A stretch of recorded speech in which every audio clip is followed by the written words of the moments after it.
All sports, all the time. There's heroes and there's legends. Heroes get remembered. Legends never die. This is the Spoken Podcast. Hold your ears, folks. It's showtime. I'm your host, Lance Twidwell. Man, that kid, he can ball, man. He can ball. Touchdown, Kansas City! That was freaking Mahomes, baby! Let's talk some sports, because that's what we're here to do. You are tuned in to The Spoken.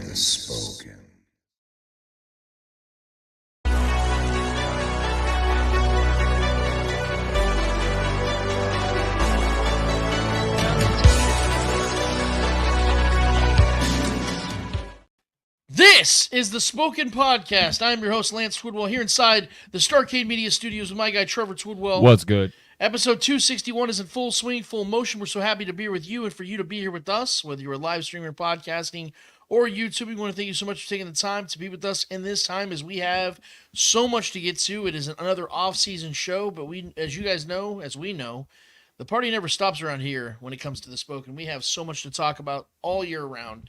This is an all year round show, and we like to keep it that way because we know that you guys like to have something to look forward to each and every week. Hopefully you guys can hear us well. We're still obviously working our side of things. Oh, there we go. Hey, sounds just like that. My overrated voice. Someone say, you got a voice for radio. I don't hear it. I don't see it, but I hear it. Nevertheless, I hear it right now, and I'm very happy to hear this voice of mine. Trevor, how the hell you doing today, man? Doing great. By the way, I just want to ask everybody, if there's any issues on the sound or anything, let us know in the chat. But if we sound good, give us thumbs up in the chat. But overall, man, I'm doing good. It's been I'm coming off of a week of vacation from my job, and it was a much needed little break, a little staycation action. Got some things done I needed to get done, and spent some time with some people that I enjoyed spending time with. Overall, man, I'm doing good and ready to get the show going. People, as in me, myself, hung out a lot this last week, and he really enjoyed that a lot. Me, yeah, it was cool. You know, good times. Either way, we're here again hanging out, whether he likes it or not, because we have a show to do. Like I said, we have a jam-packed show today, guys. I hope you guys are ready for it, because I am ready as hell for this show. Like I said, we have so much to get to, guys. We have a big-time guest today. We've been having big-time guests all off-season. I feel like every single week we've had another banger here and there, man, and I think that this is going to be one hell of a show because we have a big decision to be made here in Kansas City when it comes to this vote, whether it's going to be the Chiefs and Royals and where they're going to be playing their home games the next few years. Yep. Big decisions are going to be made by Jackson County residents. And what better way to have this discussion than to have one of their best representations out there in the Jackson County region than to have Shaggy Shane Williams join us today. It's been a while since he's been on the show. Dear friend of the show. You hear him before the show in our introduction. We might as well bring him in today, guys, because he's a guy that has his ear to the ground, his finger to the pulse as to what is going on in his city, our city, and to what he believes is going to take place with this vote, whether he believes it's going to happen or not. He's got a lot of thoughts on this, guys, but he's got a lot of thoughts on everything else, too, because there's a lot for us to get to today. We're going to get to you guys as well. We tell you guys at the top of the show. We'll tell you at the bottom of every single show as well.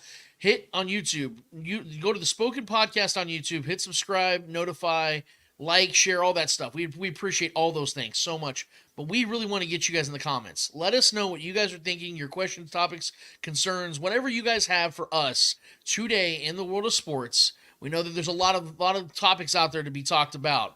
Let's have those topics brought up into this show today. Get in the comments. Let us know what you guys want to talk about. We would greatly appreciate it because we know that is why you're here. I know you guys like to hear our takes, and we appreciate that greatly. But we want to hear yours as well, and we want to react to them and have a conversation. That is what we do here at the show. There's a lot of good shows like that in the Chiefs community. All Chiefed Up does that. Chief Concerns does that. We do that. That is something we take a lot of pride in here at the Spoken Podcast, is to be as interactive as we possibly can. And, of course, we end off every single show with some L's in the world of sports, as we do every single show, as we've done the previous 260 episodes of the Spoken Podcast. But Trevor, it's time for Lance Rants. Gotta scream! Yeah! We're back on motion! From out to the Woo! Everybody is fully aware now. It is officially official, Trevor. It's officially official. Officially official. The officials came out and made it official that it's official. The Chiefs and the Tennessee Titans have officially agreed to a trade that sends L'Jarius Sneed, cornerback from the Chiefs, former cornerback for the Chiefs now, to the Tennessee Titans. Before you guys ask, I have no idea what the holdup was. All I can tell you is I'm very thankful that it happened. And the reason why I'm glad it happened and I'm grateful that it happened is it gave us 2 straight weeks to open up with the same exact topic. Because if you guys remember, in episode 260, we started with the fact that this is what we saw coming. We broke down the trade, and then a week later, it became an official trade. One of the weirdest things I've ever seen. I really do not know why it happened. I'm just glad it did. But we are here to discuss it briefly because, like I said, it is now an official trade. It is now something we know is certain. It has now actually been done. L'Jarius Sneed is now off the Chiefs' depth chart, and now the $19.8 million in cap space has been brought back to the Chiefs, who only had about $6.1 million in cap space before this trade became an official trade. So, if we could, Trevor, let's put up the details just so people can see it. The trade alert was there on Titans Twitter page yesterday. Obviously, the Titans are going to receive L'Jarius Sneed, a 2024 7th-round pick, which is actually a swap that the Chiefs got with the Titans' 7th-round pick. So it's about 20. I think it's like 21 to 31 different spots lower than what the Titans will now be selecting in the 7th round. And then the Chiefs obviously are getting that 3rd-round pick in 2025. Yep. Now, that was the hang-up for a lot of people. The beautiful thing is, we explained this last week. I don't want to go too far into it again. But, guys, trust me when I say this trade is better than you think it is. Not just because of the fact that we all know now the Chiefs are getting around $20 million in cap space back on a team that already has a plethora of cornerbacks and defensive backs on this team that can get the job done. But you're also getting an additional 3rd-round pick and a future draft. A future draft that the Chiefs could be aggressive and use those picks in this year's draft to move up in the draft or be aggressive in this draft if they want to. Or they can sit back, have multiple 3rd-round picks, which we know Brett Veach has been very good in day 2, day 3 picks, and go and get more guys that he would like to see on this roster as time goes on. We're getting some noise in the background. I don't know if you hear that or not. But this is the trade. And now we know it's over, it's done. I know there are a lot of people that did not like this trade, mostly because of the compensation in return. But I do think that what compensation was given out and came back, whether you agree with that or not, I think you guys will agree with the fact that $20 million in cap space is always a great thing. And I think that you guys would agree with that. And so, when I saw this trade finally go down yesterday, the first thing I thought was, Trevor, it's time for Brett Veach to go shopping. And if you could show my wish list real quick, I still believe we have that up there. The wish list is set right now. It's still the same as it was a week ago. I still believe there's going to be some things that are going to happen on this list. I still believe that you're going to see a restructure from Juwan Taylor. I do believe they're going to sign another wide receiver in this offseason. I do think a couple of these other moves are going to take place. Obviously, Allegretti's gone, so you're not going to see him re-sign with the Chiefs. But the point is, Brett Veach has some real options here.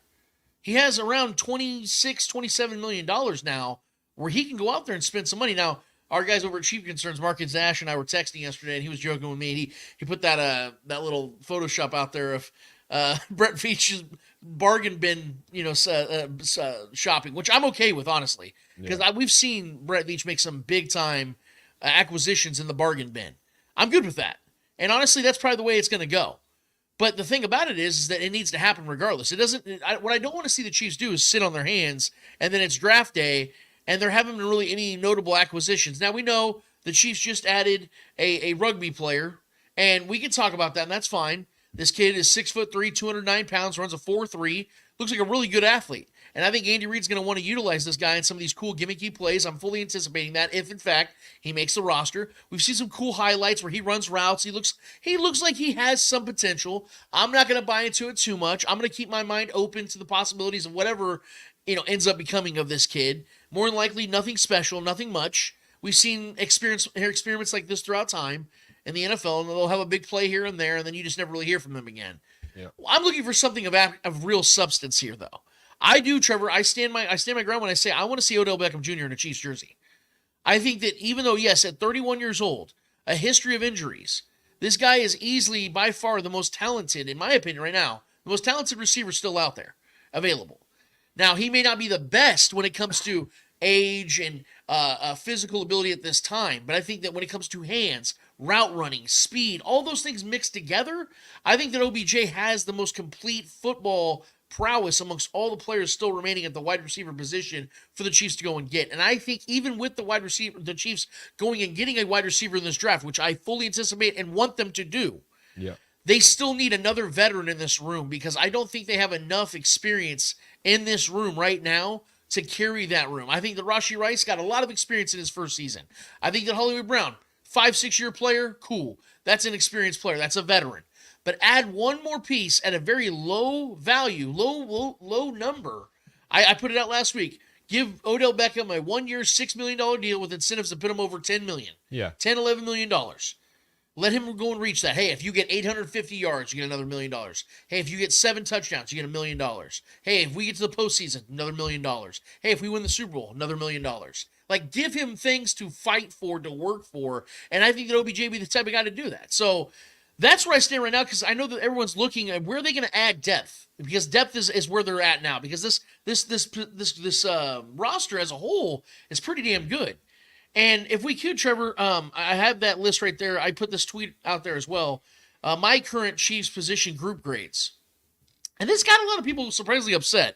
Maybe it shouldn't be surprising, Trevor, because no matter what I put out there, it's pissing people off. Yeah, opinions. But let me explain myself just for a second here, guys. So if you look right here, obviously, you look at Patrick Mahomes, and let me preface this. When I say position group grades, I'm talking about the whole room.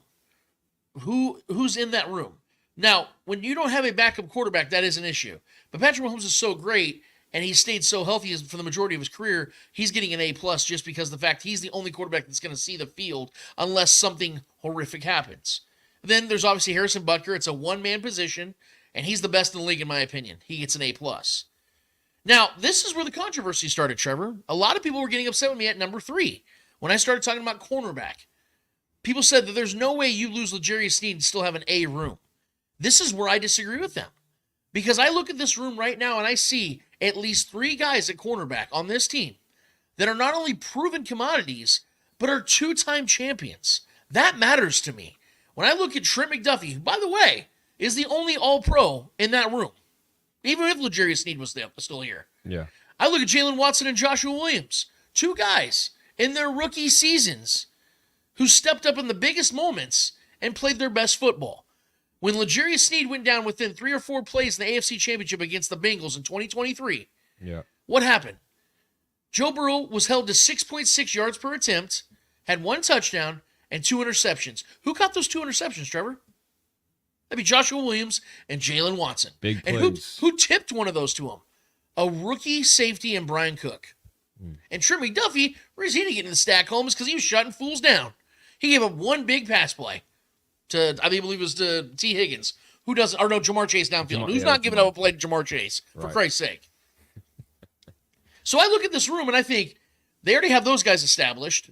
They're going to add at least 1 more piece in the draft. They may sign a veteran. They may not. And they have these young guys in Najee Johnson, who can play both safety and corner. Shamari Condor, who I've been singing the praises of. He's going to play corner this year and safety. Yep. They have Nick Jones, who can play safety. He'll probably play a lot of safety, but he can play corner. What I'm saying is this cornerback room could be 6-7 deep. So how many teams in the league could say that?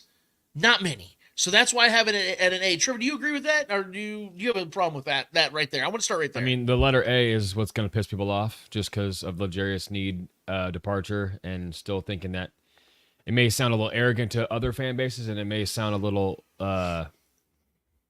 maybe negligent to the current fan base, to the Chiefs fan base, but at the same time, you make great points. I mean, you back it up with good points, because we've won with and without L'Jarius Sneed, with guys that have filled in and made plays in his absence. So, and those guys are been in this system now for 3+ years, Jalen Daniels and these other guys. But at the same time, there's still much to be added to this as well. So I think I would say an A- probably. But I mean, you're not far off. We have guys that have won at a high level, made big plays at a high level, without L'Jarius Sneed, with him on and off the field, dealing with injuries or just not being available. So, I mean, I'm with you, bro. I would probably say A-, but in the A range, I'm with it, man. Yeah, the reason why I feel confident on this, we're gonna move down the list because there's still plenty to get to. I don't think Brett Veach makes the move he made with L'Jarius Sneed unless he felt this way. Unless he felt that I can move off this guy and we're not gonna miss a beat. I truly believe that. And again, I think they're gonna take another stab at corner in this draft. Of course. Third round and beyond, I definitely believe that after the third round, it's fair game. I think he'll take a cornerback in the 4th, 5th, 6th, 7th, wherever they're at. And at that time, I think he's going to take a guy at that position. And I have all the confidence in the world that guy can become a stud. Yeah. Because almost every single corner I've seen Veach take, at least in recent memory, has become something. He's become a hit. Maybe not a stud, but has become a guy that they play, that starts games, that plays pivotal roles, that steps in when a guy is injured and makes a play here and there. That's why I feel confident at that position. Now, linebacker, look, I don't think this is a debate. And again, this is another position that lost a good guy. A hell of an athlete in Willie Gay. Yeah. But Trevor, we're going to be honest here for a second, especially when we consider the fact that when we saw the emergence and the maturity and the growth of Leo Chenal, I think we would all agree here. If we would have taken after the 2023 season, what we saw from all 4 linebackers, if we had to rank them based on what we saw from them this last season, I think Willie Gay finishes last.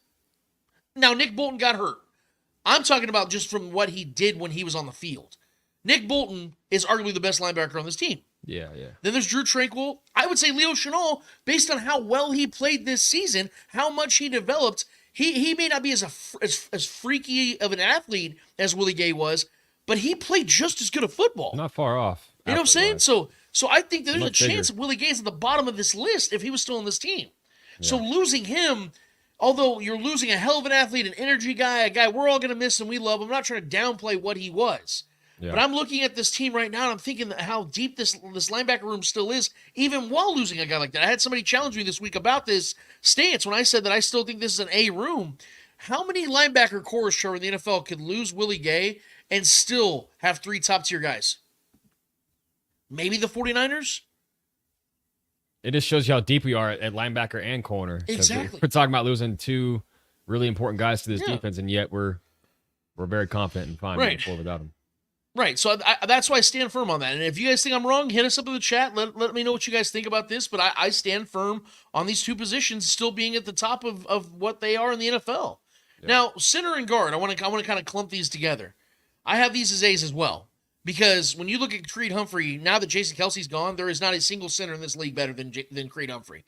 Creed Humphrey pisses me off beyond belief when it comes to his snap problems sometimes. Especially his pass season. It was really bad. Yeah. But when it comes to pass protection, when it comes to run blocking, there's nobody in the league better than Creed Humphrey. Literally, like graded-wise. So he's the best at what he does. So I'm not even going to sit here and expand on that. Joe Thuney and Trey Pancake Papa Smith. I think that's the best tandem in football, if not top 2. Joe Thuney literally was ranked the number 1 guard in the league last season. And Trey Smith might be the most underrated guard in this league. He is violent. He has a warpath mentality, but he's also very efficient, and he understands how to stay within his body. He is one of the best and most underrated guards in this league. Yep. And then when it comes to tight end, see, this might be controversial because everybody thinks, you have Travis Kelce, it should be an A+. I have it at a B+. And here's the reason why. Because this is one of those positions where you need depth, and they don't have depth. Noah Gray right now is a good tight end, but we don't know if Noah Gray is going to continue to play football. He has he supposedly was diagnosed type 1 diabetes. That's a serious thing. That threatens people's careers. We've seen other guys, their careers have been cut short because of that. Sure. But Noah Gray's a good player, solid guy.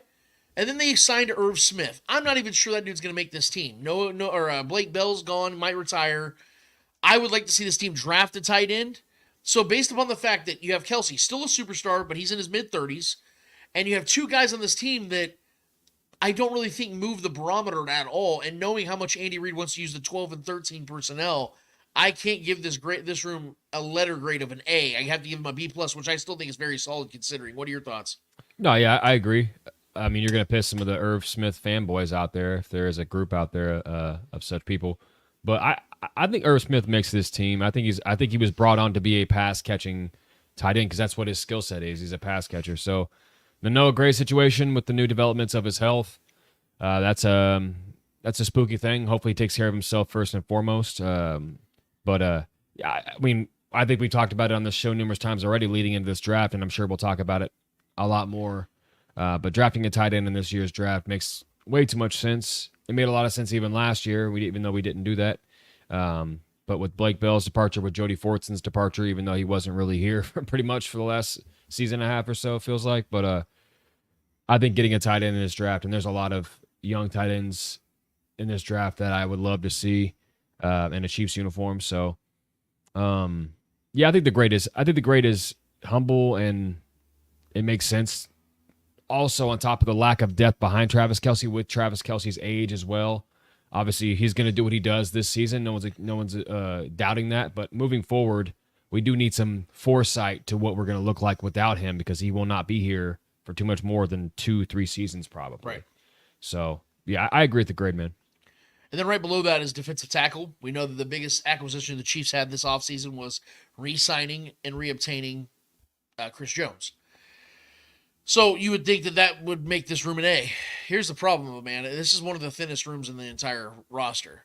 I know that Derek Nottie and Turk Wharton are back, and I appreciate those guys. Solid guys. I know that Mike Pinnell's been, back. Those guys are, I want to call them depth pieces because they've played their roles, they've played their parts, but there's not outside. This is a lot like the tight end room. You have this mega superstar, and then no one else that really takes things, and makes it their own. Like, they're not going to have a standalone game. They're not going to really pull a lot away from the attention of the other guy that's in that room. It's Chris Jones, mega superstar, and a couple of guys that have been on this team because this team's comfortable with those guys being on this team because they know the system, they play within their means.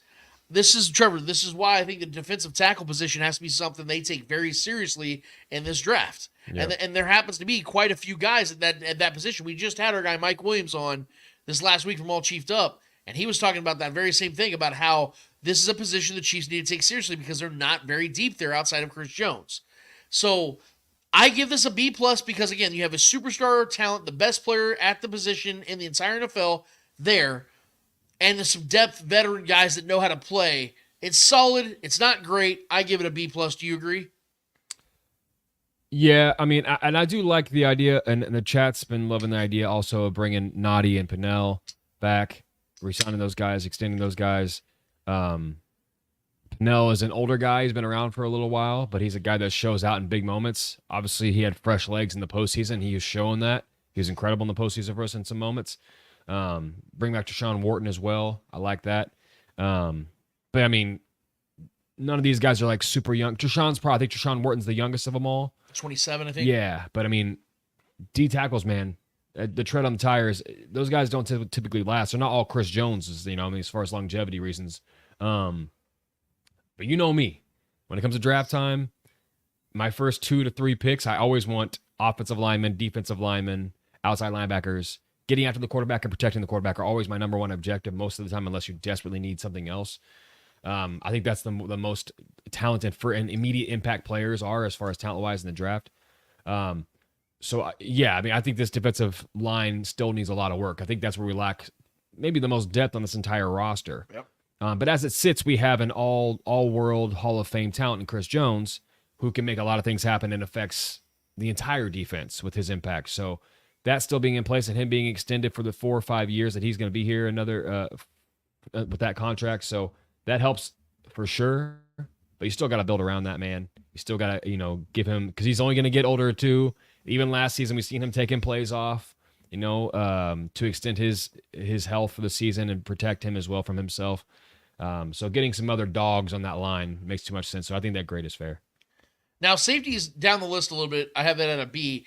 A lot of people are questioning that as well because they think that this is a knock on Justin Reed or if I somehow have lost my faith in Brian Cook. No, not at all. Yeah. I think Justin Reed is a very solid veteran player. He's helped this team now win 2 back-to-back championships. He's a solid safety. I don't have very many complaints about Justin Reed outside of the fact I think he's a kind of a soft guy, but that's for another discussion. Brian Cook, I fully anticipate he'll be back and he'll be solid. Yeah. He'll be his normal self. I think the Brian Cook was showing last year that this dude could be a safety one on a team. I think he could be that guy. He's talented enough. He hits hard enough. He tracks the ball well enough. He's a ball hawk. At times, he's a disruptor. And I think that Brian Cook was one of the better picks that Brett Veach has made in a long time. And that's definitely saying something. He suffered a really bad injury, And I think that's what set him back. Now, you might wonder, okay, well, you're praising this room. Why are you having it a B? Well, the difference between this room being a B and an A is the development and the proof of development and the rest of the guys. So we know that Najee Johnson, Nick Jones, Jamari Connor, some of these other guys that will be bouncing back and forth from safety to corner, because they're very versatile players, especially Jamari Connor.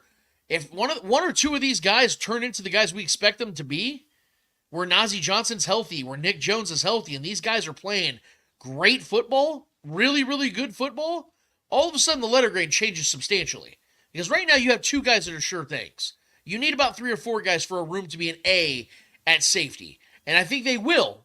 So this is like one of those, like, waiting for it to happen kind of things, where I think it will be an A room. Right now, though, based upon where they're at and the unproven commodities they are waiting on and banking on, that's why I have it at a B. Do you see that? I'm right there with you, man. Yeah, I think that's just the honest approach here with what we have, and I think they easily could move up a grade for sure, especially with Brian Cook coming back and what we see from him, how he comes back from the injury, which wasn't too significant of an injury, but it was enough to, any lower body injury can be impactful for a guy that's as aggressive as he is. So getting him back is going to be huge because he brings an element to our defense that a lot of times we don't have or we're lacking some games. He has that dog in him. So, yeah, man, we're always going to draft DBs and safeties. That's Veach's specialty. So corners and safeties, he knows how to find them. So I have no worries there. Then I went down the list, and this is defensive end, and it's a C. I was surprised I didn't get a little pushback on this one. And I think it's because I do believe that Chiefs fans understand where I'm coming from on this. This is a very, very average, dare I say, mediocre defensive end room, especially when you consider the fact that Charles Omenihu is going to miss at least, on the most optimistic side of things, a month of the regular season. And then you look at the fact that although I'm a believer in FAU, I believe you are as well, Trevor. I think there's a growing community. I'm still you're willing to let him prove himself. Yeah. That's a lot to bank on with him being an unproven commodity. And there's rumors, there's been swirlings that Mike Dana might come back on a low-end deal. I'm surprised he hasn't gotten paid. I'm really surprised. Dude, I was talking to the Dash brothers last night. Yeah. We're sitting there texting back and forth, and I was talking to Tasia and Marcus. And I was like, were you guys in the same boat where I thought this dude was going to get like a 3-year, $45 million deal, 38 guaranteed? Especially at that position. I mean, he's been a good player, and he's only, 26? Like, it's that prime time for him to get paid. And it was like the same thing with Willie Gay. Like, you thought this dude had a big market, and gets a $5 million deal with the Saints, who have no money. It's wild to me, like, how some of these guys didn't get paid this offseason. Yeah.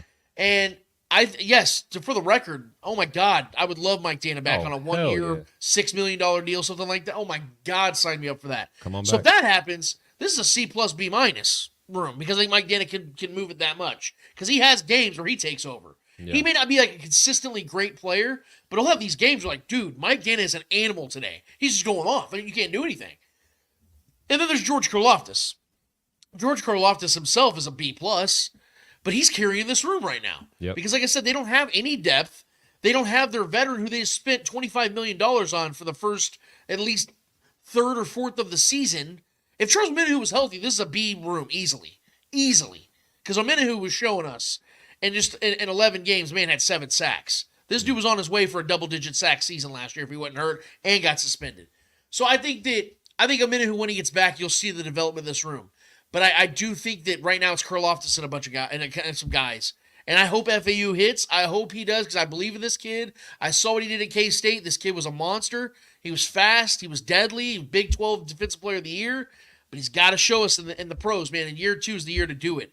So right now I have this room at a C, and I felt like I was being kind of nice by putting it at C. I actually wanted to put it a little lower, but I think the Karlaftis factor, with him being a double-digit sack guy now, 10.5 sacks, showed he's growing as a player. I expect him to continue to do that.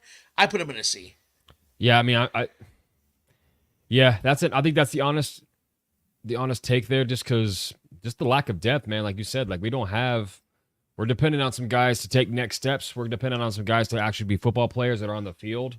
Felix, we've barely seen him at all. We kind of have hopes and dreams, but we don't really know what's going to happen as he becomes someone who's on the field consistently, because he's barely been on the field. So it's hard to really judge what he's going to be. we know he has the traits. We know he has the capabilities. George, I believe, is going to continue to get better. I think he'll probably take a next step. We've been seeing him working with Tom Bahali more in the offseason. Love that. Learning from guys like that had incredible swim moves and things like that. So getting his mechanics and everything down even further along with his strength and size. And yeah, not having Charlie 𝚂𝙿𝙸𝚂𝙾𝙳𝙴 for what, 6 to 8 weeks probably. That sucks. Some people think he's not going to be on the team. So if he's gone entirely, that's a whole other issue. We don't even have that to bank on for the second half of the season. So moves got to be made. I expect moves to be made. That's where I'm at. But the grade is fair for sure. Yeah. And for the record, on 𝚂𝙿𝙸𝙂 side of things, when it comes to the cut, I know our guys that are all chiefed up have been speculating on that. I know that Marcus Dash which is fair. Marcus Dash, I think, was pushed back on it. Marcus, if you're in the chat, let us know. But I'm pretty sure Marcus pushed against it. It's a very mixed bag. I understand both sides. For the record, I don't want him cut. No, I want him to stay. I do. Yeah. The $7 million you would save, it's tempting. But my thing is, if the longer they wait, how much sense does it really make? You know, like if you're gonna wait till training camp, then you cut him. Yeah, you get $7 million, but what are you really gonna get with that $7 million? That's what I'm saying. You know what I mean? Are you gonna extend a player with that money? Like, what are you really doing with that money? Yeah, like, or not Nadi. I mean, Dana. Yeah, like, but they already have 27 right now. Right. And I don't think they're going to spend the 27 before the draft because they got to sign the draft pick. So, right now, I think 𝚂𝙿𝙸𝙂𝙀's worth more than the $7 million. I think this guy, when he plays, has shown this dude can take over games. Absolutely. And having him next to Chris Jones, having on the other side of Karlaftis and potentially a Mike Dana, you're looking at the defense that was just as nasty as last season, at least from the front seven perspective. I just think the extensions and the money talk from his camp and himself from 𝚂𝙿𝙸𝙂's camp kind of rubbed a lot of people the wrong way. Yeah. The timing was bad. Not going to lie. I think Chiefs fans really need to start getting over that shit, man. And I'm going to say this, the reason why. Yeah. What just happened in the last offseason? Everybody was killing me because I was saying pay Chris Jones whatever it takes. Yeah. No, he's going to cost the team. He's going to cost them a Super Bowl. No, he actually was one of the biggest reasons they won another Super Bowl, and now he just got himself paid anyway. So why don't we get over that stuff? Because it isn't coming from your pockets, people. It's coming from Clark Hunt's. It's coming from the teams. Let them figure that out, and you enjoy the ride like you like to tell me all the time. Trust the beach. And how about let's go down to wide receiver, the most popular room for the second straight offseason, as to be expected. I'm not impressed yet, Trev. Look, and I am very happy, for the record. I'm very happy with the Rashee Rice pick so far. I think this kid is a budding star. I don't know about superstar. I don't think he's ever going to be a Justin Jefferson. I don't think he's ever going to be in that tier. Yeah. But I do think he could be a Brandon Ayuk. I do think he'd be a guy like that. Somebody in that like second tier of awesome receivers. A healthy Sammy Watkins. Yes. That's what I've always compared him to. Yeah. Somebody that you can just rely on, physically gifted, big, just can create with his feet, good yak yards. I think Rashee needs to work on his route tree a little bit to take that next step, which I'm hearing. Bobby Stroop and those guys are getting his body more acclimated to do those things. So hopefully that's what he's doing this offseason. He's been working his ass off from what I'm seeing. Yep. Obviously the Hollywood Brown signing. Could not be happier about it. I love this signing. He fits the offense perfectly. I love what he's going to bring to this team. I'm very, very optimistic about this signing because he's got everything to earn. The Chiefs have everything to gain from this. It's the perfect 1-year rental, if in fact that's what this is going to end up becoming, which I'm okay with. If they just use him for 1 year, I'm okay with that. Outside of that, the Chiefs have absolutely nothing. And I mean absolutely nothing. Yes, Justin Watson's a fine veteran, guys. Sure. We can talk about Justin Watson, but I'm falling asleep thinking about it. Like, I'm talking about a room right now that is loaded with, you have Kadarius Toney and Sky Moore who were healthy scratches in the Super Bowl. These guys were literally killing this offense. You guys remember when Trevor and I and Von Booker, former Chief Von Booker, went on the Chat of the Chiefs postgame show after that Bills game and said this team is not a Super Bowl contender as constructed. What did we mean by that? It meant that the Kadarius Toney and Sky Moore Chiefs were not going to win the Super Bowl. And guess what? That would have still been the truth had those guys played for this. They wouldn't have been in the Super Bowl. They wouldn't have made it to the Super Bowl if those guys were playing because they were killing this offense. They were so bad that the Chiefs were willing to not have good receivers at all than to have those guys out there even though they're talented. They were like, MVS, save us. Holy shit, can you make one fucking play? Justin Watson, can you make one catch? And that's going to be enough because Patrick Mahomes is God. Like, that's how bad it got here. And so now you have two reliable guys at the top of your room, which is great. but you need to have at least 4 receivers in your room that you could say are good guys. I'm not saying top tier dudes. That's not realistic. But if you can get another veteran, draft another guy, sign McCole Hardman, kick up Nico Remigio, see what he can do maybe for special teams, things like that, all of a sudden you got yourself a hell of a room. But right now, you got 2 guys and a bunch of nothing. So right now it's C-, and I feel like I'm being nice with that one, Trevor. That's where I have it. So last year's wide receiver room was an F for you, I'm guessing? It was an F fucking minus. Okay. So the Hollywood Brown move and the expectations for Rashee Rice moving forward this season is what's bumped it to a C-. Absolutely, because Rashee Rice, we didn't know what he was. Okay. Now we know. This dude, at worst, is a B. You know what I mean? Yeah. I think he's got a lot of upside. I think he could be absolutely. He led the dude. People, this is not something to brush over. The dude led the league in yak. Yes. Like as a rookie, a late onset rookie, a guy that he was a late bloomer and still led the league. And that's a league with Tyreek Hill in it. So that's something to build on, bro. Absolutely. I'm going to say this wide receiver room is a B. I think the Hollywood Brown impact is much bigger than people even realize to this point. I think having a true speedster back on this team, a true field stretcher. I know MVS was a field stretcher. That was really his only role. Mr. Cardio himself was out there just stretching the field. Hollywood Brown is a true weapon, man. He's not like some elite guy in my mind, but he does have elite athleticism. And he's also very good after the catch. So I think that impact alone, for me, gets us our wide receiver room to a B. I don't really care about the other guys. They're all filler for me right now. I do think there is another move to be made, and I do think another guy will be drafted. So by that time, we could be talking about this as a B+ room, possibly on the high end, in my opinion. Getting it to a B+ still is going to take some moves for me. If we get an Odell and then we draft somebody, I think we could be looking at a B+, A-, depending how these guys work out. Not expecting anything from a rookie that we draft, because we all know it takes time for rookies to really get acclimated to this offense, no matter how good and how talented they are.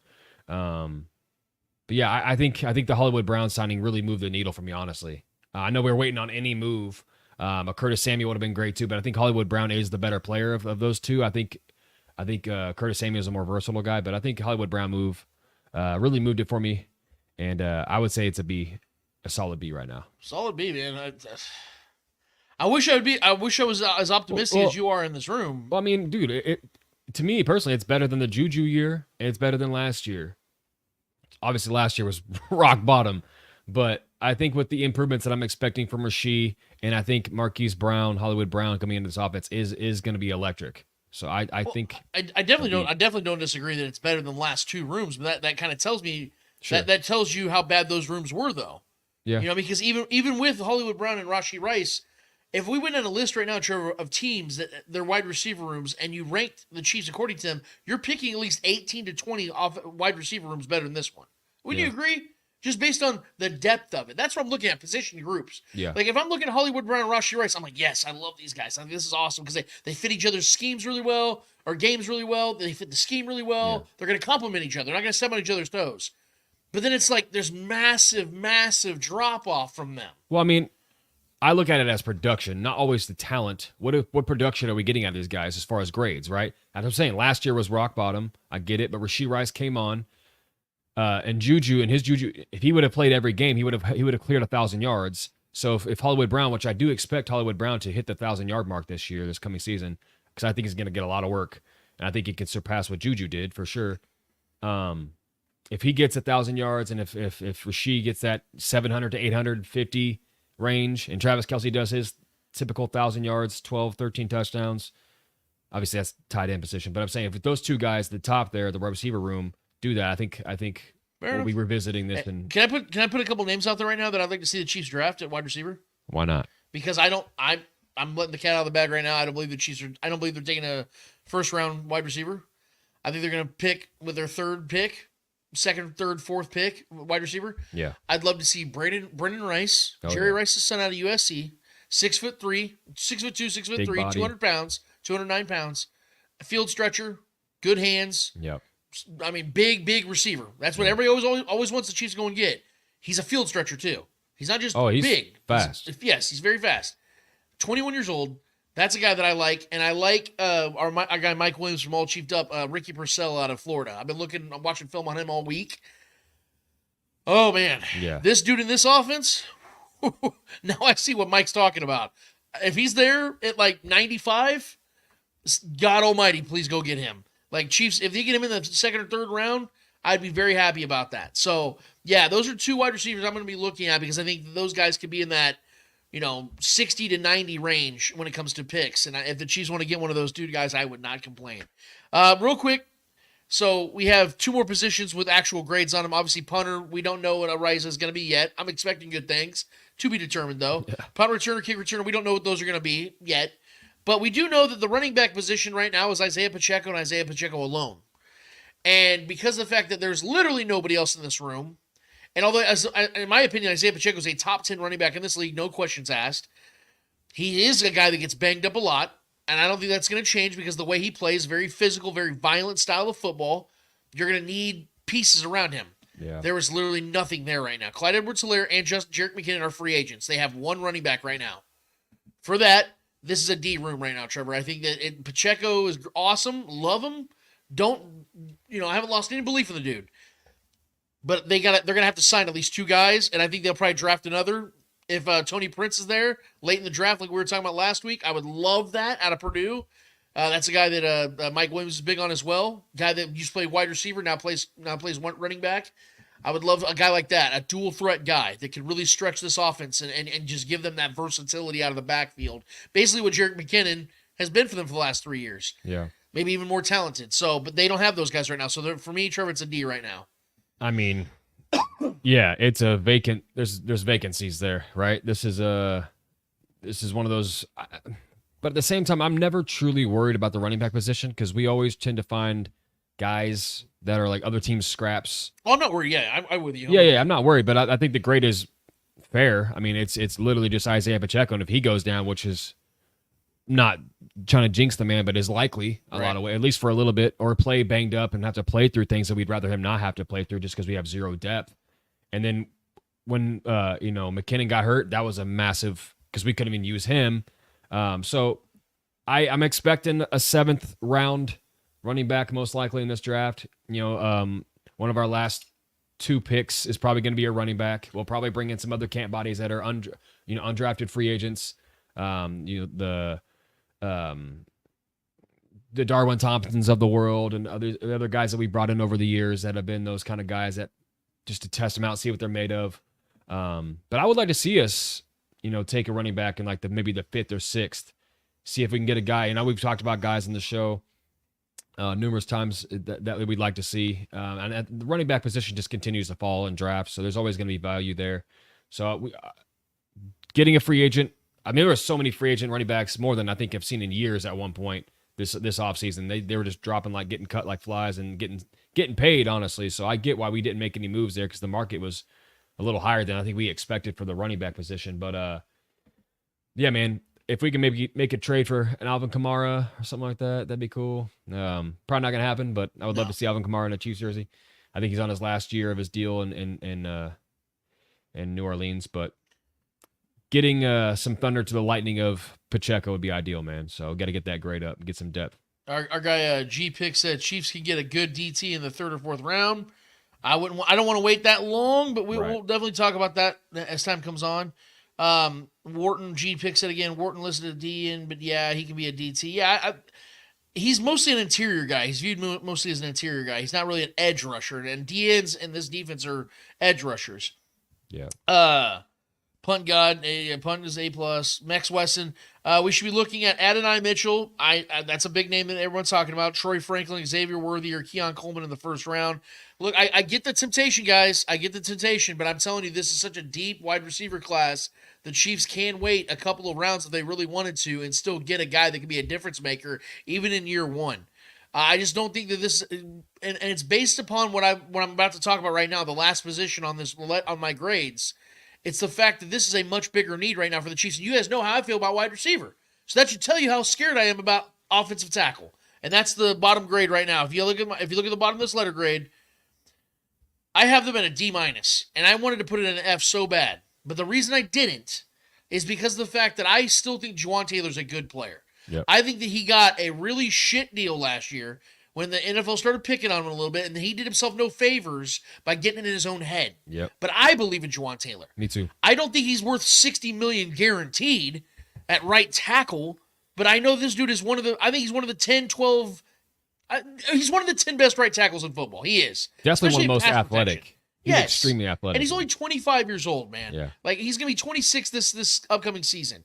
I like Jawaan Taylor. I think he's a good right tackle, and he showed down the stretch. We got to be fair here. Down that stretch, you forgot about him. He was great in the postseason. Awesome. He was great in the postseason. Awesome in the postseason, dude. So, but the problem is, we know, anybody that watches football and studies football or just is a casual fan knows, left tackle is the most important position on an offensive line. And the Chiefs do not have a left tackle. I get it, guys. Y'all believe in 𝚂𝙾𝙳𝙀, well, at least some of you. But Trevor, if you can put the slide up there real quick about the first round grade, or it's at the very top of the overlay. Look at this right here. This is you guys telling me when I asked this very simple question. I asked this very simple question about who should protect Patrick Mahomes' blindside next season. 53% of you said that they should have a rookie left tackle. 53% of you. Yep. See, this is what we need to understand here, guys, because I understand that the idea of a rookie. I had this talk with our guys at Arrowhead Allies: Noah Groniger, Clint Switzer, Brian B. Cheyenne, Shaggy Shane. All the guys were together, and they were like, a lot of them felt differently than I do about this. They don't want a rookie offensive tackle. We're going to talk to Shaggy about it in a second. They don't want a rookie offensive tackle. They'd rather go with a Wanya Morris or go and sign Donovan Smith again. Guys, inexperience doesn't always equate inadequacy. I'm going to say that again. Inexperience doesn't always equate inadequacy. My personal opinion, I would much rather hand the keys to an inexperienced player with top-tier talent than to go with a decently experienced player who I simply do not believe is talented enough to be at the staple of the left side of the offensive line. I simply wouldn't. If we're talking about a three-peat here, if we're talking about doing everything we can to solidify winning 3 straight championships, the number one objective is to do what? Protect Patrick Mahomes. I get having a rookie left tackle would be very unorthodox for Andy Reid. You know what else is unorthodox for Andy Reid? To trade up 17 spots and go and take a quarterback when he had Alex Smith still under contract. Yep. You know what else is unorthodox for Andy Reid? Go and take 7 wide receivers when he's never done that before as a head coach. Just did that last year. He does unorthodox things a lot of times when he feels the need. I truly believe that this team, who's been very quiet at tackle this offseason, they haven't spent any money there. They haven't talked about anything. As it stands right now, maybe I'll be completely wrong. I think this team is trading up for a tackle. I think they're moving up in this draft, collected a couple picks with L'Jarius Sneed. Maybe they use those 2 picks. Maybe they use other picks. I don't know. All I do know is I think this team is going after a tackle. Because this is also a class that has some really good tackles, but there's not a ton of them. There's about 6, 7 of them. And if the Chiefs can get their hands on one of those top 5, if one of them slides, I'm telling you all right now, the Chiefs are going after him. And I know this makes people go, well, all you do is bitch about wide receiver. Guys, listen to what I'm saying. The Chiefs already have 2 guys in their wide receiver room I like. So that gives them a head start. They're not going to have to rely on a rookie wide receiver this year because they have 2 guys that are not rookies that are now considered veterans they can rely on, and they still have Travis Kelce as well. So you have 3 receiving options right there. Wide receiver is still a need in my eyes, but that is where I talked about getting an Odell Beckham to add some veteran presence to that room to help solidify it even more, and then you draft a guy, and then you have a McCole Hardman, Nico Remichu to kind of lift up the bottom end of it with some young burner guys. That's how I like to see this room be developed. But tackle is so much more of an important position, and the Chiefs are so inept at that position, they almost have no choice. So unless you guys want to point me in the direction of a team that's willing to trade a top-tier left tackle to the Chiefs, or if you're willing to point me in the direction of a free agent out there right now that the Chiefs can go and get would be an absolute difference maker, that can absolutely solidify that position for an entire year or for years to come, unless you can do that, this is the choice the Chiefs have. They have to go and get a guy. They have to go and get a top-tier talent at that position. I understand rookies, it makes you nervous, but guys, it's not uncommon for rookie left tackles to start day 1 and become a guy. It happens quite a bit. And I think it can happen this time for the Chiefs, and it solidifies you at left tackle for the next decade. Sure, what are your thoughts? No, I mean, I'm right there with you. I think Wanya still has potential. Do I think he's the answer? I don't know. I don't think so. I don't think we've seen enough of him yet. He was kind of, you talk about being thrown into a shitty position for Juwan Taylor. I think there was a moment where Ŵāņie wasn't really ready, and, you know, guys got hurt, and he had to get thrown into the fire, and that's a tough thing to deal with. You know what I mean? So maybe he wasn't truly ready and prepared. I don't think they prepared him to be that guy right away anyways. But Donovan Smith's neck injury was inconvenient, and Ŵāņie played okay at times, and he played bad at times. He played good at times. But I don't think he's the answer long term, and I do agree with you. I think the first pick for me is a defensive lineman or an offensive lineman. Obviously, a left tackle. If we're going to trade up for an offensive lineman, it's going to be a left tackle. We're very thin there. We have no real answers there yet, and that is the most important position on the line and in general in the offense outside of Patrick Mahomes. You know, protecting, keeping him upright is objective number one. So I think it makes the most sense if we're going to trade up, it's going to be for a tackle, for a left tackle. Even if we stay put, I think if there's a guy slipping, I think we could even stay put and still get a talented, good left tackle or a swing tackle of some sort that can move around and be utilized on the left side. But I'm right there with you, man. I think it's a massive need. I think maybe the biggest need of this entire roster. For sure. And then Chief for 65 TBT couldn't agree more. But is there a team that will trade with us? No. I mean, are you talking about trading up? Yeah. That I can't speak on that. Yeah, because I think that's circumstantial. I think it's very circumstantial. If there's a team like the Rams at 19 or the Cowboys at 24 that may be wanting to solidify more picks. I think both those teams have a decent amount of picks, so maybe I'm using wrong examples here. Yeah. But if they're a team from like 19 to 27 that would be willing to move with the Chiefs, I think that they would do it. Yeah. It's all circumstantial. No one wants to do the Chiefs any favors, but if they know they can get 3 or 4 picks in return and do like a couple swaps or something, they would do it. Because at the end of the day, business is business. If teams are trying to accumulate picks in a draft this talented, I think they would do it. I know I'm speaking. You're asking a question. I'm just trying to give you my honest answer. And then I got our guy Billy Hodge. Yeah. Can't they put Joe Thuney at left guard? I think he'd be left tackle. Yes, they could. But do they want to do that, and should we do that? It's no. so ill-advised, guys. Yeah, that's not going to happen. You're playing a guy out of position who'll be 33 years old this year. That's a break glass in case of emergency situation there. That's literally what happened against the Bengals. That's the only reason why anybody thinks about that. And he can do it. But for a game, yes. Yeah, that's not. You don't want him to play for all 17 games. Come on, guys. Right. And then real quick, Ŵāņie, too much of a nice guy. We need a big, nasty tackle. That's from G-Pick. Sure. He also adds, we'd have to give up a lot to trade up and get a great left tackle. True. But, okay, what is the price you're willing to pay to protect Patrick Mahomes? Like, look at what the Chiefs gave up to get Patrick Mahomes. Yeah. Was it worth it? Why do we want to bargain shop when you want to get the most important piece for Patrick Mahomes' career? Thank you.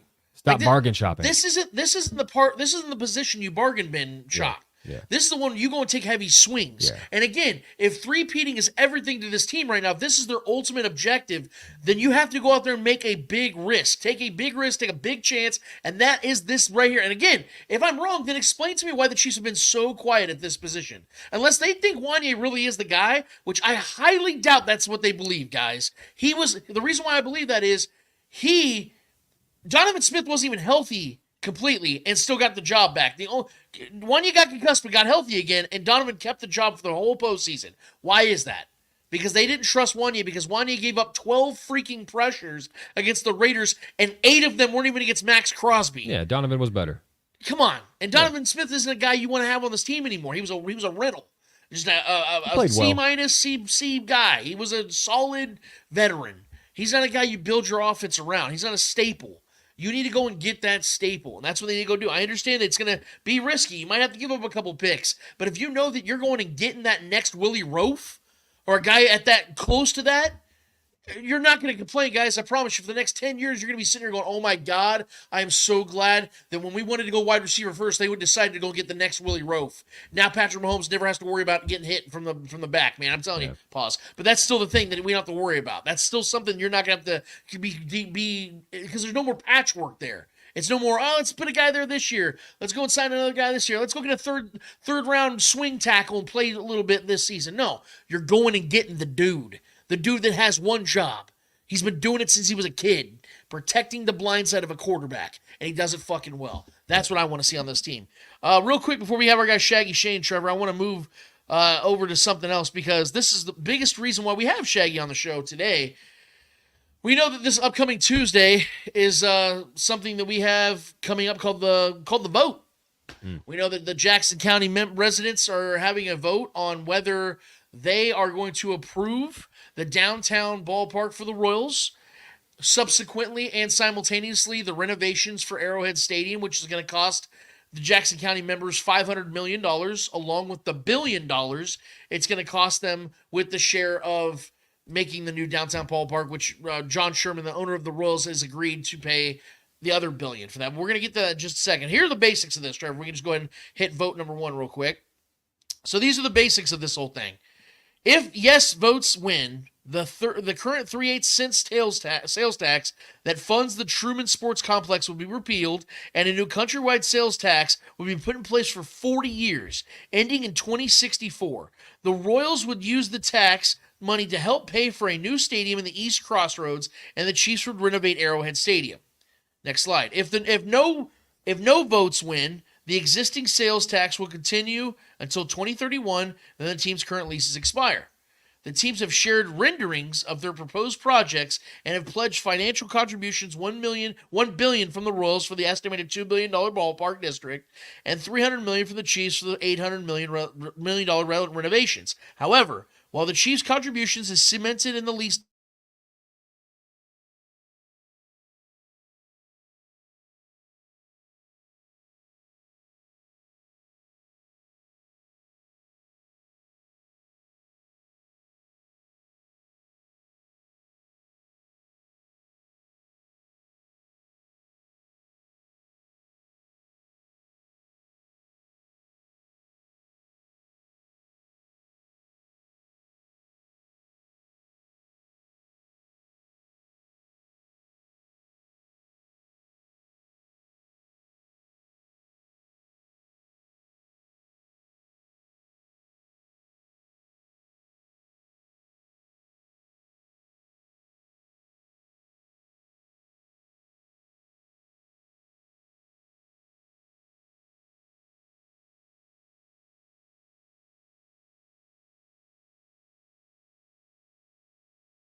if you guys can hear us, I sincerely apologize.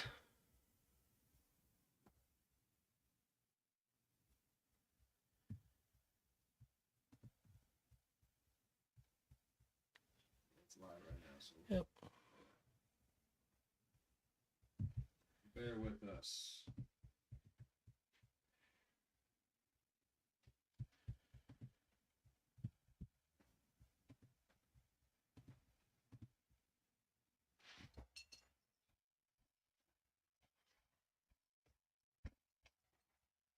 Gave you guys a little intermission. I apologize for that. Hope you guys needed a break, need a little pee break, because this is a lot of detail for you guys. But basically, what we got here, and I apologize for that. I've lost about half our viewers now. Hopefully, we'll get you guys all back because we have our guy Shaggy on any second. No, we're still good on viewers, bro. But basically, what we're dealing with here, guys, is and we talked about this a couple weeks ago about the new renovations that are going to be happening at Arrowhead Stadium. We know all that. We know what the renovations look like, how much it's going to cost, what Clark Hunt has said in regards to what he's going to do if, in fact, this passes, and what he's going to do if, in fact, he doesn't. But we know that there's another whole side of this whole conversation. We know that there's a whole other team, ownership group, all that's gonna either suffer the consequences of this vote going down or the benefits of it going up. Now, I think this vote matters more to the Royals and Kansas City with the Royals than even with the Chiefs. And the reason why I say that is, if you look at some of these numbers, like I told you guys, $1 billion from the fans, from the residents, and then $1 billion from the owner are going to go into a ballpark that's going to be going downtown, which is going to be an absolute revenue bomb for this city. I know a lot of people are pushing up against it. There's a lot of people that are going against it. But I'm telling you guys right now, we saw what happened with T-Mobile when they moved it in, how people were against that. And look what's happened. It's been an absolute revenue stream for this city. The area that they're trying to move the ballpark in, I know that people are uncomfortable with it because there's some places that people like that are more of an historic place, but there's not a lot of revenue being streamed through that area. And that is where that's where the Royals are trying to focus on, is to be a revenue stream for that city. And if we look at any other major city in America that has a baseball team, it is literally in the downtown area. It's because it makes the most sense from an attraction standpoint for both the team and for the city. So we're going to talk about, I want to dive deep in this. I had more notes I want to go over, but we've talked about this enough. I feel that you guys have an understanding now where this is going, because it's going to be a yes or no answer. We need to know from the Jackson County residents, and like I said at the beginning of the show, what better person to have on the show than a Jackson County representative himself, a guy who's been as loyal to the soil as anybody you'd ever meet, a guy who has been dedicated to both the Chiefs and Royals his entire life. None other than one and the only, Shaggy Shane Williams. What's up, Shaggy? What's going on, What's up, brothers? It's Lance and Trevor Twidwell. What's up, Hey, man? how you guys doing? I appreciate you bringing me in on this important topic. I sincerely do. You know, I'm 54 years old, and I grew up here in Jackson County, 4 miles from the stadium, which I make that known often, and I have made that known often for the past, 8 years I've been on YouTube. And it's an important topic, and I want to thank you both for having me on. Absolutely, man. You and I talked about this weeks ago, and it was a great idea that you brought up about having you on, because we need representation here. Trevor and I are Kansas guys. You know, we live on the other side of things, and we're kind of, I don't want to say we're looking at this from the outside looking in, because we're very included in this as well, as far as being fans of these teams and watching, because we care about this. We care about what happens. And, you know, people automatically ask us, or assume that being Kansas people, we kind of hope the vote goes down, because that means that the Chiefs would probably get the Chiefs and maybe even the Royals. For me, I want to see the best thing for the fans. I want to see what works best for all of us. Kansas residents, Missouri residents, that's where I stand. But that doesn't matter today. What matters today is who has the power and what they think, what they believe. And that is you, Shane. Jackson County residents. What is your vibe right now amongst your peers, man? Because we're seeing a lot of negativity. Now, I know negativity thrives, so that's what's going to be put on the forefront. But I know there's a lot of people out there that are going to be voting yes as well. And I don't want to speak for you, but where is everybody standing on this right now from what you're hearing? Where are you standing on this right now? How are you feeling about this right now, man? Well, Lance, Trevor, we got to start at the beginning. 56 years ago this month, Ewing Kauffman and Lamar Hunt picked the area that they wanted to have their stadiums played at. And they wanted to call it the Truman Sports Complex in honor of Harry Truman. They broke ground on that area July 1968, 56 years ago this summer. At that time, the area of Kansas City did not have a baseball team. The Kansas City A's, which played their last ball game in Municipal Stadium in downtown Kansas City off 22nd in Brooklyn in 1967, 2.5 years before I was born. They left town, so the Royals were without a baseball stadium or without a baseball team. Yeah. So 𝚂𝙾𝙳𝙾 forked over his money and wanted to have, he said, "Hey, Kansas City, I'm gonna get a baseball team here. I'm gonna fill that void that was left by Charlie O'Finley and the Kansas City A's moving out west to Oakland." And how ironic, after 56 years, they're going to lose their baseball team to Vegas, but we're talking Kansas City. So to fill that void, 𝚂𝙾𝙳𝙾 stepped up. But the main reason Charlie O'Finley wanted out was because he wanted to distance himself from the Chiefs, because Charlie O'Finley and the A's felt that the Chiefs were getting more. They were getting far superior with the vote from the community. They were getting the community was giving the A's a lot more. So Charlie O'Finley, he knew he had this area if he wanted to take it. Like, there was talk, "Hey, Charlie, if you hang on, we're going to have this, we're looking for an area that you both can play at." And some was like, you saw areas where they talked about having a dome for the Chiefs and the A's, now at the Kauffman Center. And there was talk about that in the late 60s, but Charlie O'Finley got tired of waiting and he bailed. So 𝚂𝙾𝙳𝙾 came in. There was no baseball in Kansas City in 1968 when they broke ground on that spot just 4 miles east of where I live and basically where I grew up. So they chose that area because they wanted to have space. They wanted to have parking lot space. It meant a lot for that area, which was the sticks. Back in 1969, the year I was born in 68, when they chose that spot, it was in the middle of BFE. They picked that spot, and it meant a lot to Lamar Hunt, and it meant a lot to 𝚂𝙾𝙳𝙾 that was the stadium to have their franchises play. Now let's fast forward. Let's all this. Let's bass squid all the seahorsing around and fast forward to 2006. 2006 came and there was this vote. It was a 2-part vote, which, in my opinion, was a disaster to call it a 2-part vote. But for the most part, as a Jackson County voter, as a Jackson County supporter, as a Jackson County sports fan who grew up in this area in the 1970s and the 80s, 90s, into January of 2006, man, it meant a lot to have a vote. And in January of 2006, the Kansas City Chiefs just hired Herm Edwards as their new head coach. But there was also a press conference. There was also a press conference of celebration. There was also a press conference where a lot of media and a lot of people were present at Arrowhead Stadium, including owner Lamar Hunt, where Roger Goodell called, and it was on speaker in front of all of them. "Kansas City, Arrowhead, you are awarded the Super Bowl in January of 2015 if and when the rolling roof vote is passed in April in 3 months." And everybody stood up and cheered. Everybody stood up and cheered. Even Lamar Hunt. He had been sick and he had been ailing at that time, and he had been feeling, because honestly, he only had 8 more months to live. But he stood up and he was clapping and everybody was happy. My gosh, if we get the freaking vote passed in April, we will get the Super Bowl in 2015, not to mention the Final Four, and that whole entire area will be rejuvenated, will be brought to life. Oh my gosh, this is exciting.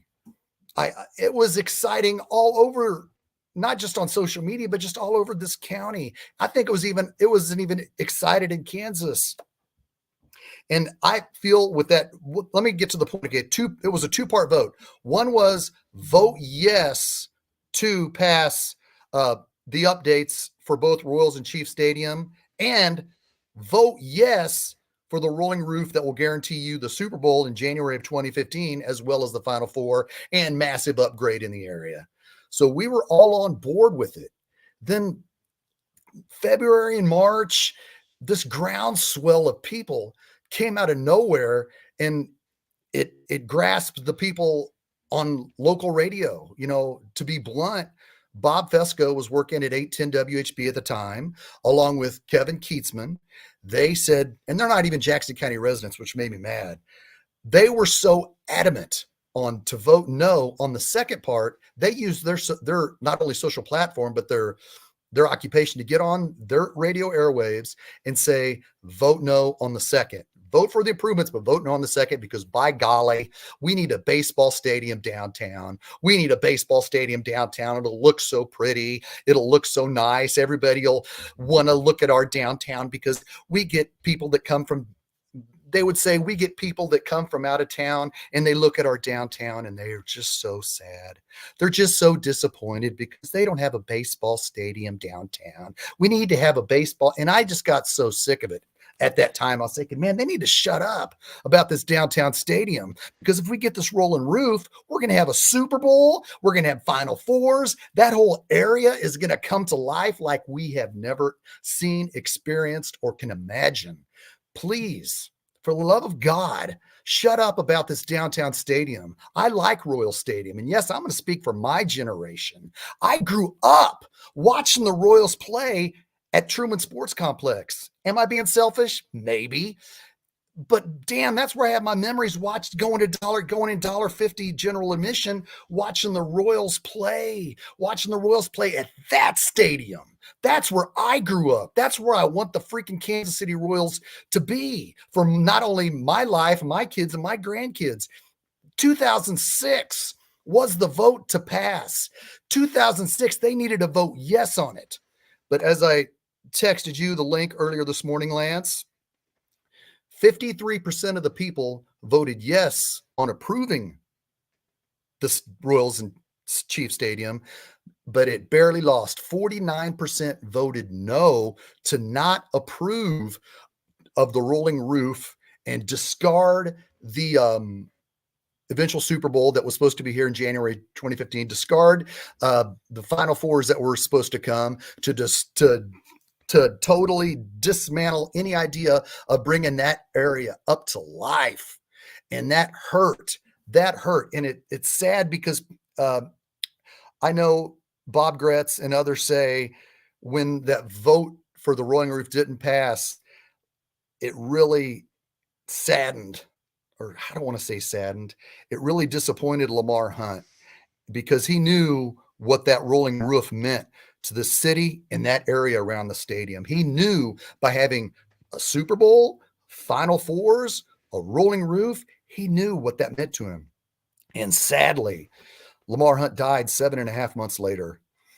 Lamar Hunt is a sincere, genuine, honest guy. And I know that the stadium being there means a lot to Lamar Hunt. I don't know Lamar Hunt.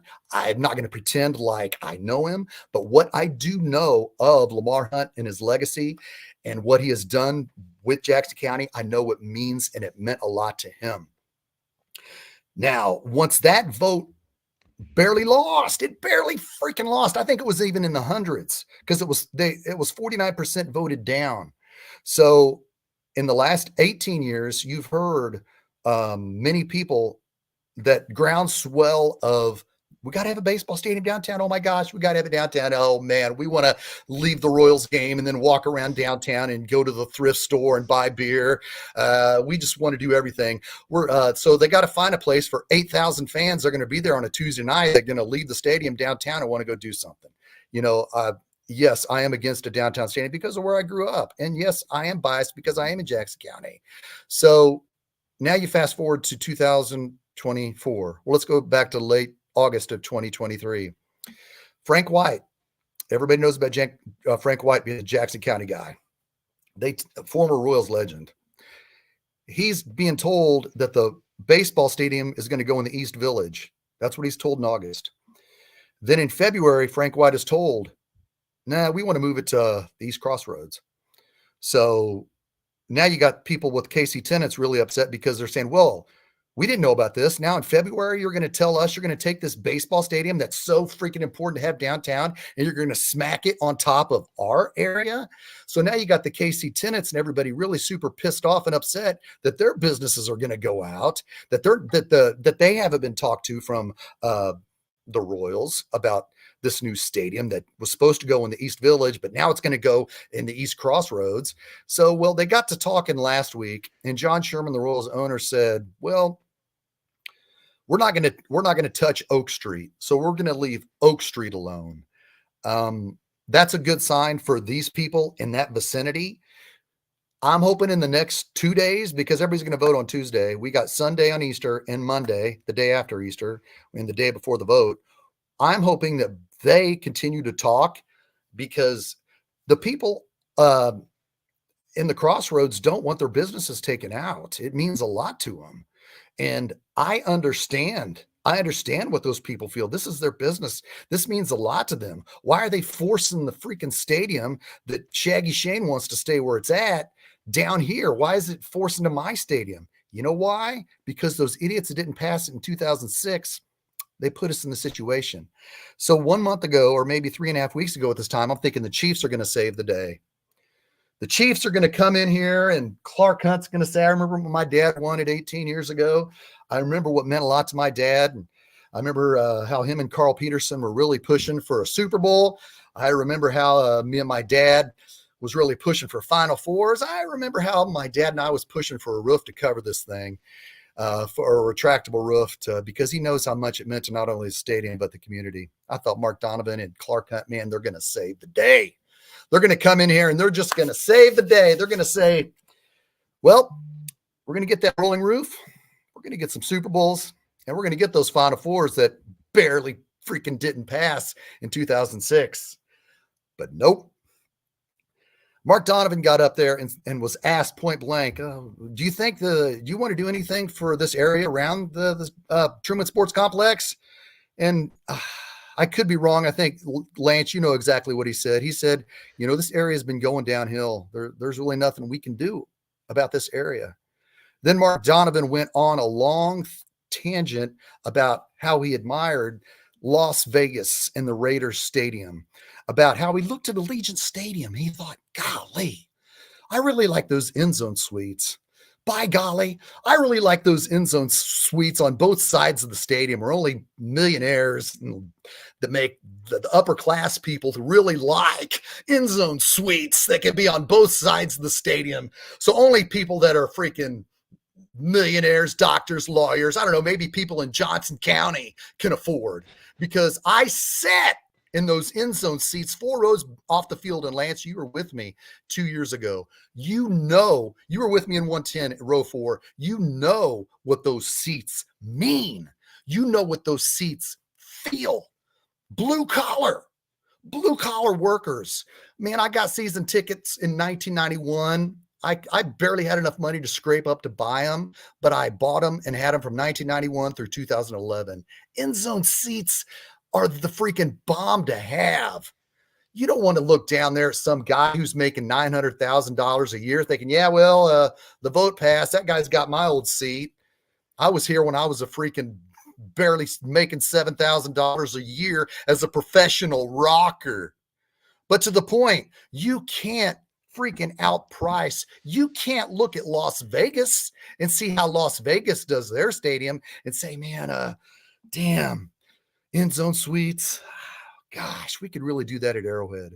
And it was when I heard that, it was like a kick to the blue collar middle class, because I was really hoping that Arrowhead, that Clark Hunt and Mark Donovan would save the day, because I know for a fact that Carl Peterson and Lamar Hunt, when they were asked that question specifically about doing something for that area, they would have gave a better answer. That I know of Lamar Hunt enough to know that if he was asked that question, do you feel like you can do enough for this area? Lamar Hunt would say in a Southern drawl, well, I hope this area can blossom from what we're bringing it. This area does mean a lot to me, and I love this community, and I put the stadium here. But instead, with Mark Donovan, straight up, no nonsense, I'm freaking rich, I'm thinking big picture, it made it look worse, a lot worse. And with that coming to this Tuesday, I know I'm talking a lot, Lance. If you got other questions about it, just feel free. But with this vote next Tuesday, compared to 2006, there was a lot more people united for a rolling roof, but it barely lost. Tuesday, April 2nd, there's people on both sides of the political spectrum. Rich people, poor people are for it, and rich people and poor people are against it.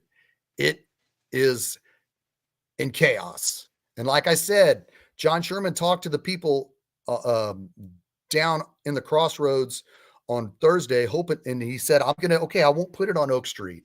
I will not take away Oak Street, which is going to be part of right field. So now you're in a situation with, okay, well, are KC tenants, are they going to be happy about this? That the stadium's not going to go on to Oak Street? There's chaos. It's not looking good. So am I concerned? Yeah, I'm real concerned. I know Chris Jones and Chiefs players and Patrick Mahomes are saying, oh, yes, Arrowhead shouldn't be anywhere else. And you know what? It shouldn't be. But the situation, it's scary. Go ahead, Lance. You gave us a lot to really chew on there, man.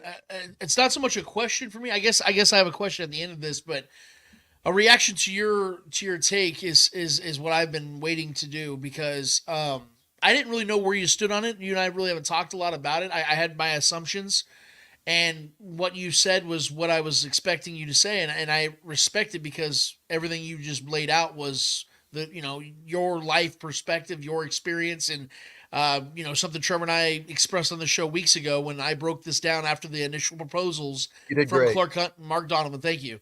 I broke it down. And I said, look, I would not, based upon these proposals alone, and this wasn't talking about Royals, this was talking about just the Chiefs, the $500 million that the Chiefs are requesting from Jackson County with these proposals felt to me very underwhelming.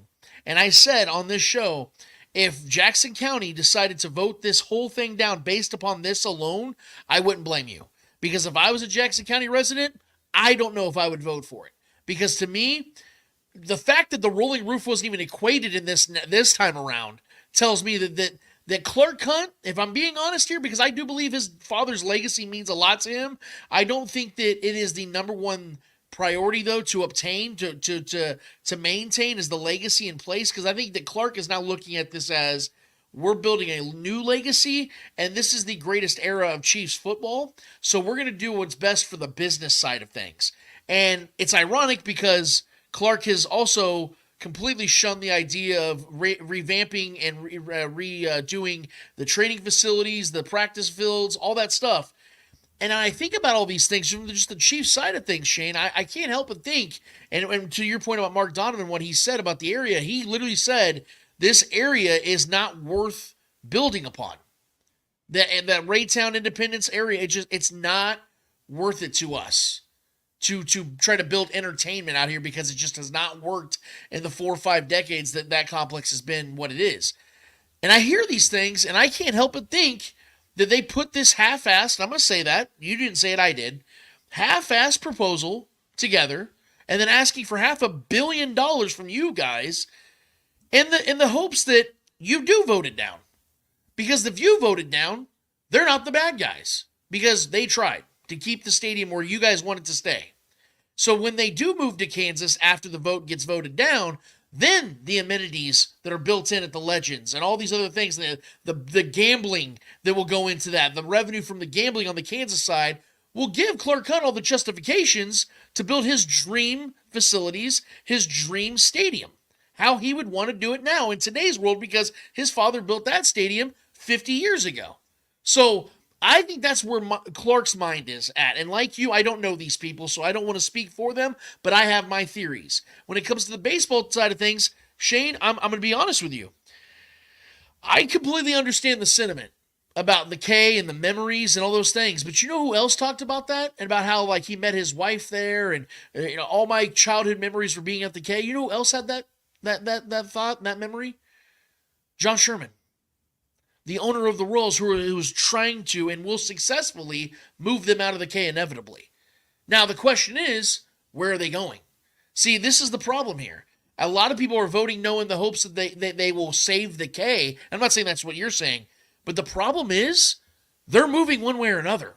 In 2030, 2031, the Royals will no longer be playing at the K.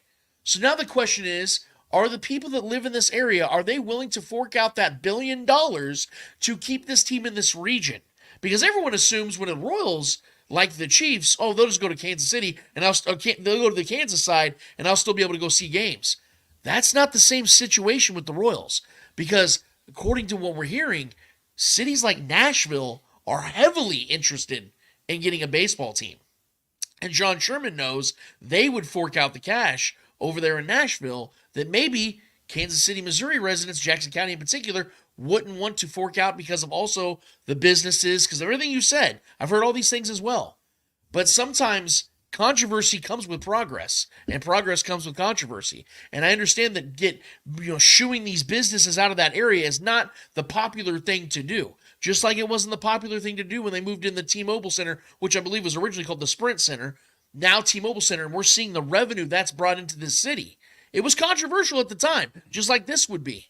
But I'm telling you, the revenue is what they're looking at, what they would bring to the city from a monetary standpoint, where you have 81 home games, whether the team's good or not, that's a non-starter.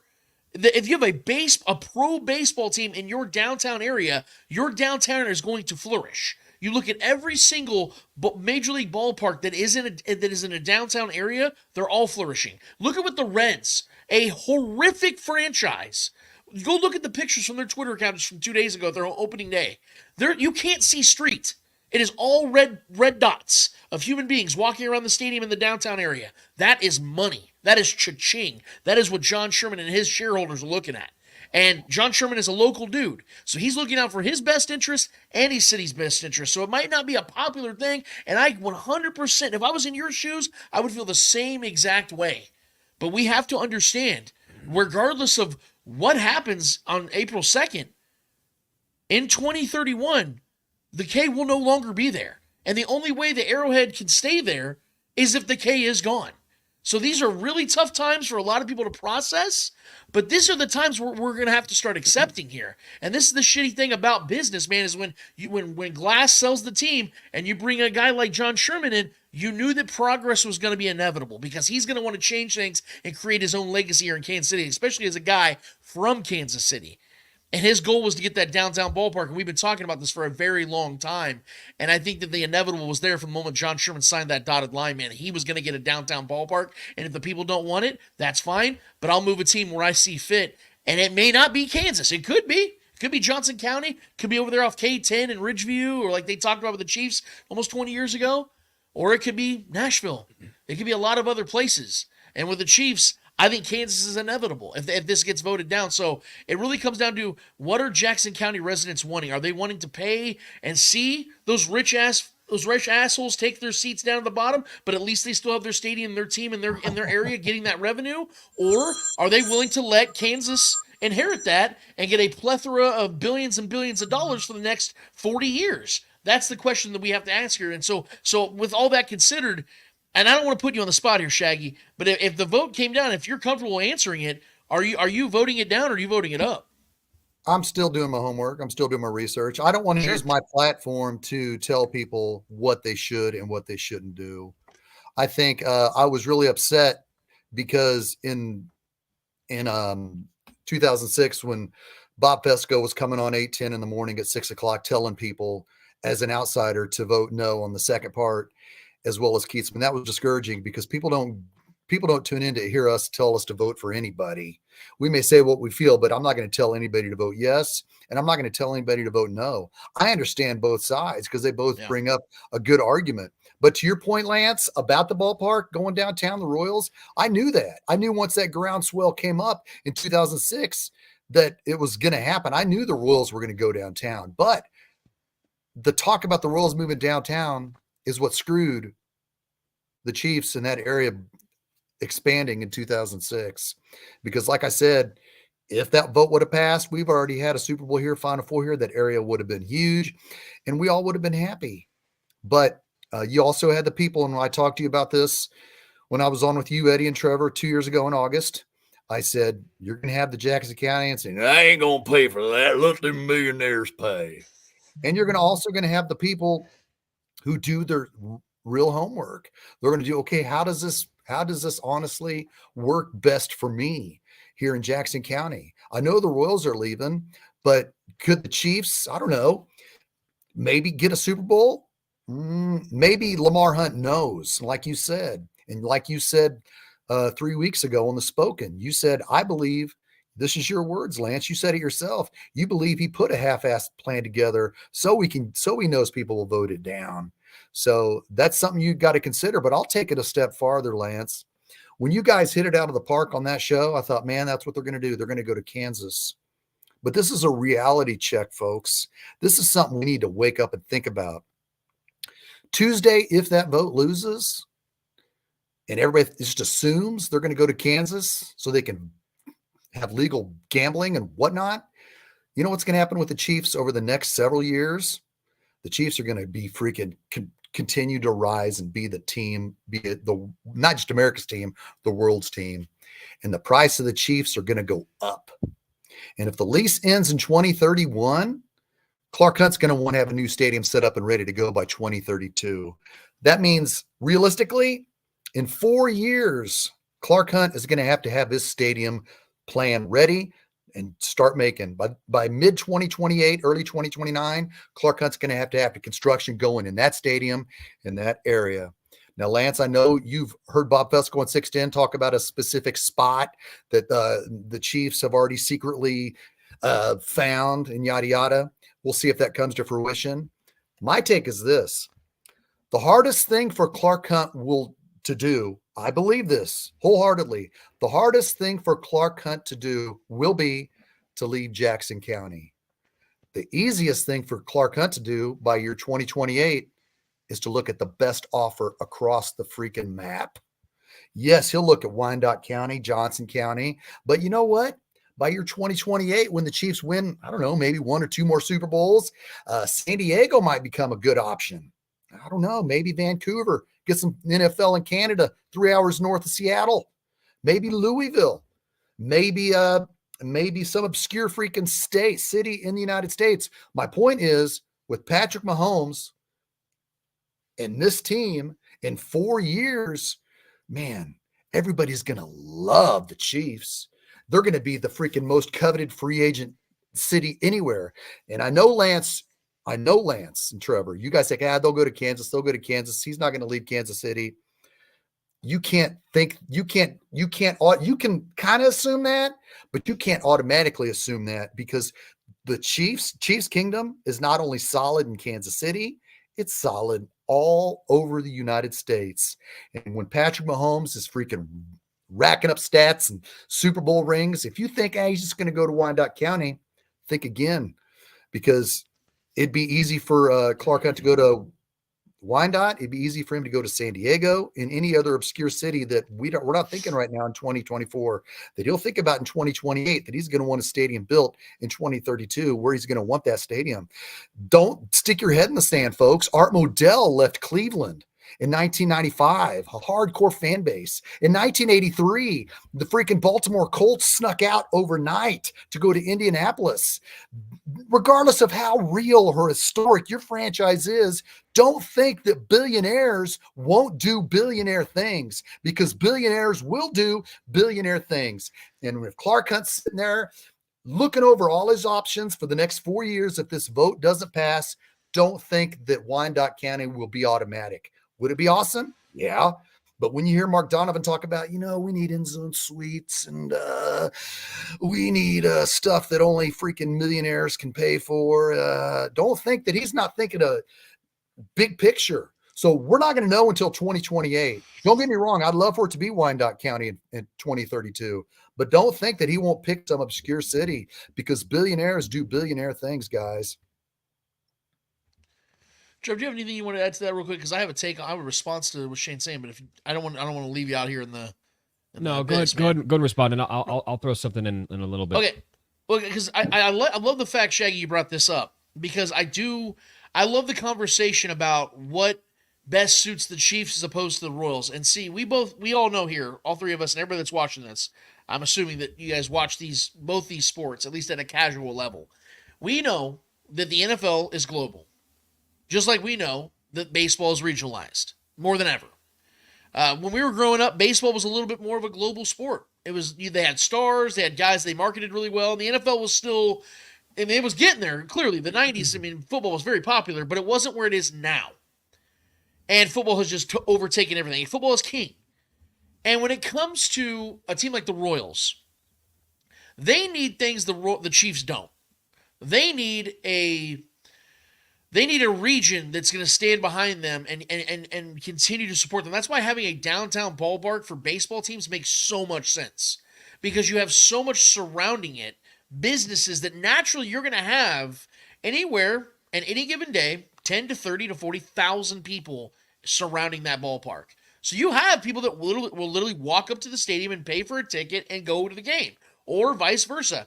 You have people that are going to that game already, and then we'll go and hit up the local pubs, the local restaurants, the local theaters, and all that stuff. And regardless, everything's helping each other. It's magnetic, right? When it comes to football, what the Chiefs need is just simply an establishment. It doesn't have to be anywhere near the downtown. They just need an area they can set foot, plant their stake, and be what they are. Because the Chiefs are already a global brand. Like you said, their brand is only going to continue to get better and better as time goes on because of what Patrick Mahomes is and what they're doing as this dynasty, which I believe is quickly becoming arguably the greatest dynasty we've ever seen in football. So their brand is going to continue to grow. And what they need is just a place. And I think that Clark wants to keep it close to the area that they've always been, or at least in the last 50 years, because they know they're going to have games in Germany. They're going to have games probably in Canada. They'll have games in Mexico again. They will have a brand no matter where they go. They're the Beatles. And they know they will have a fan base there. So moving to San Diego with all those taxes and all that stuff going on over there with a lack of a fan base there isn't really going to help them. It would just be more at best a lateral move.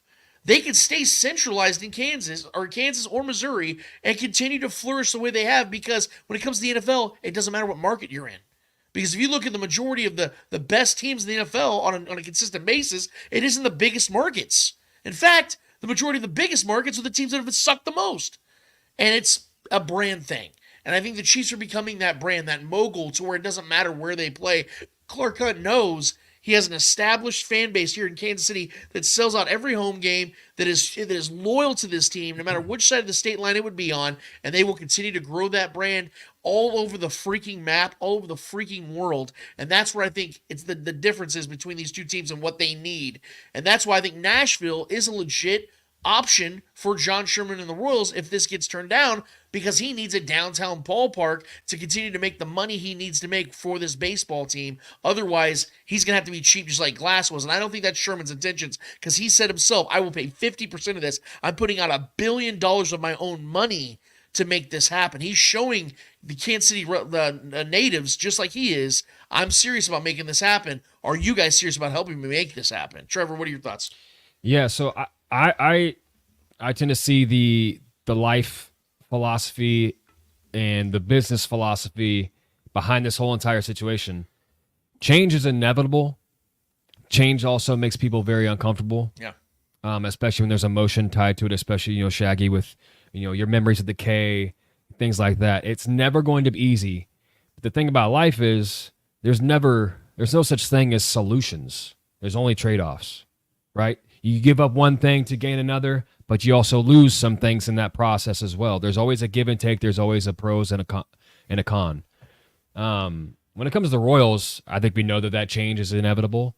There's a lot of things left up in the air with the Chiefs and what to expect from them on their end. What's going to happen? Like you said, an establishment. Are they going to stay there in that county and build there?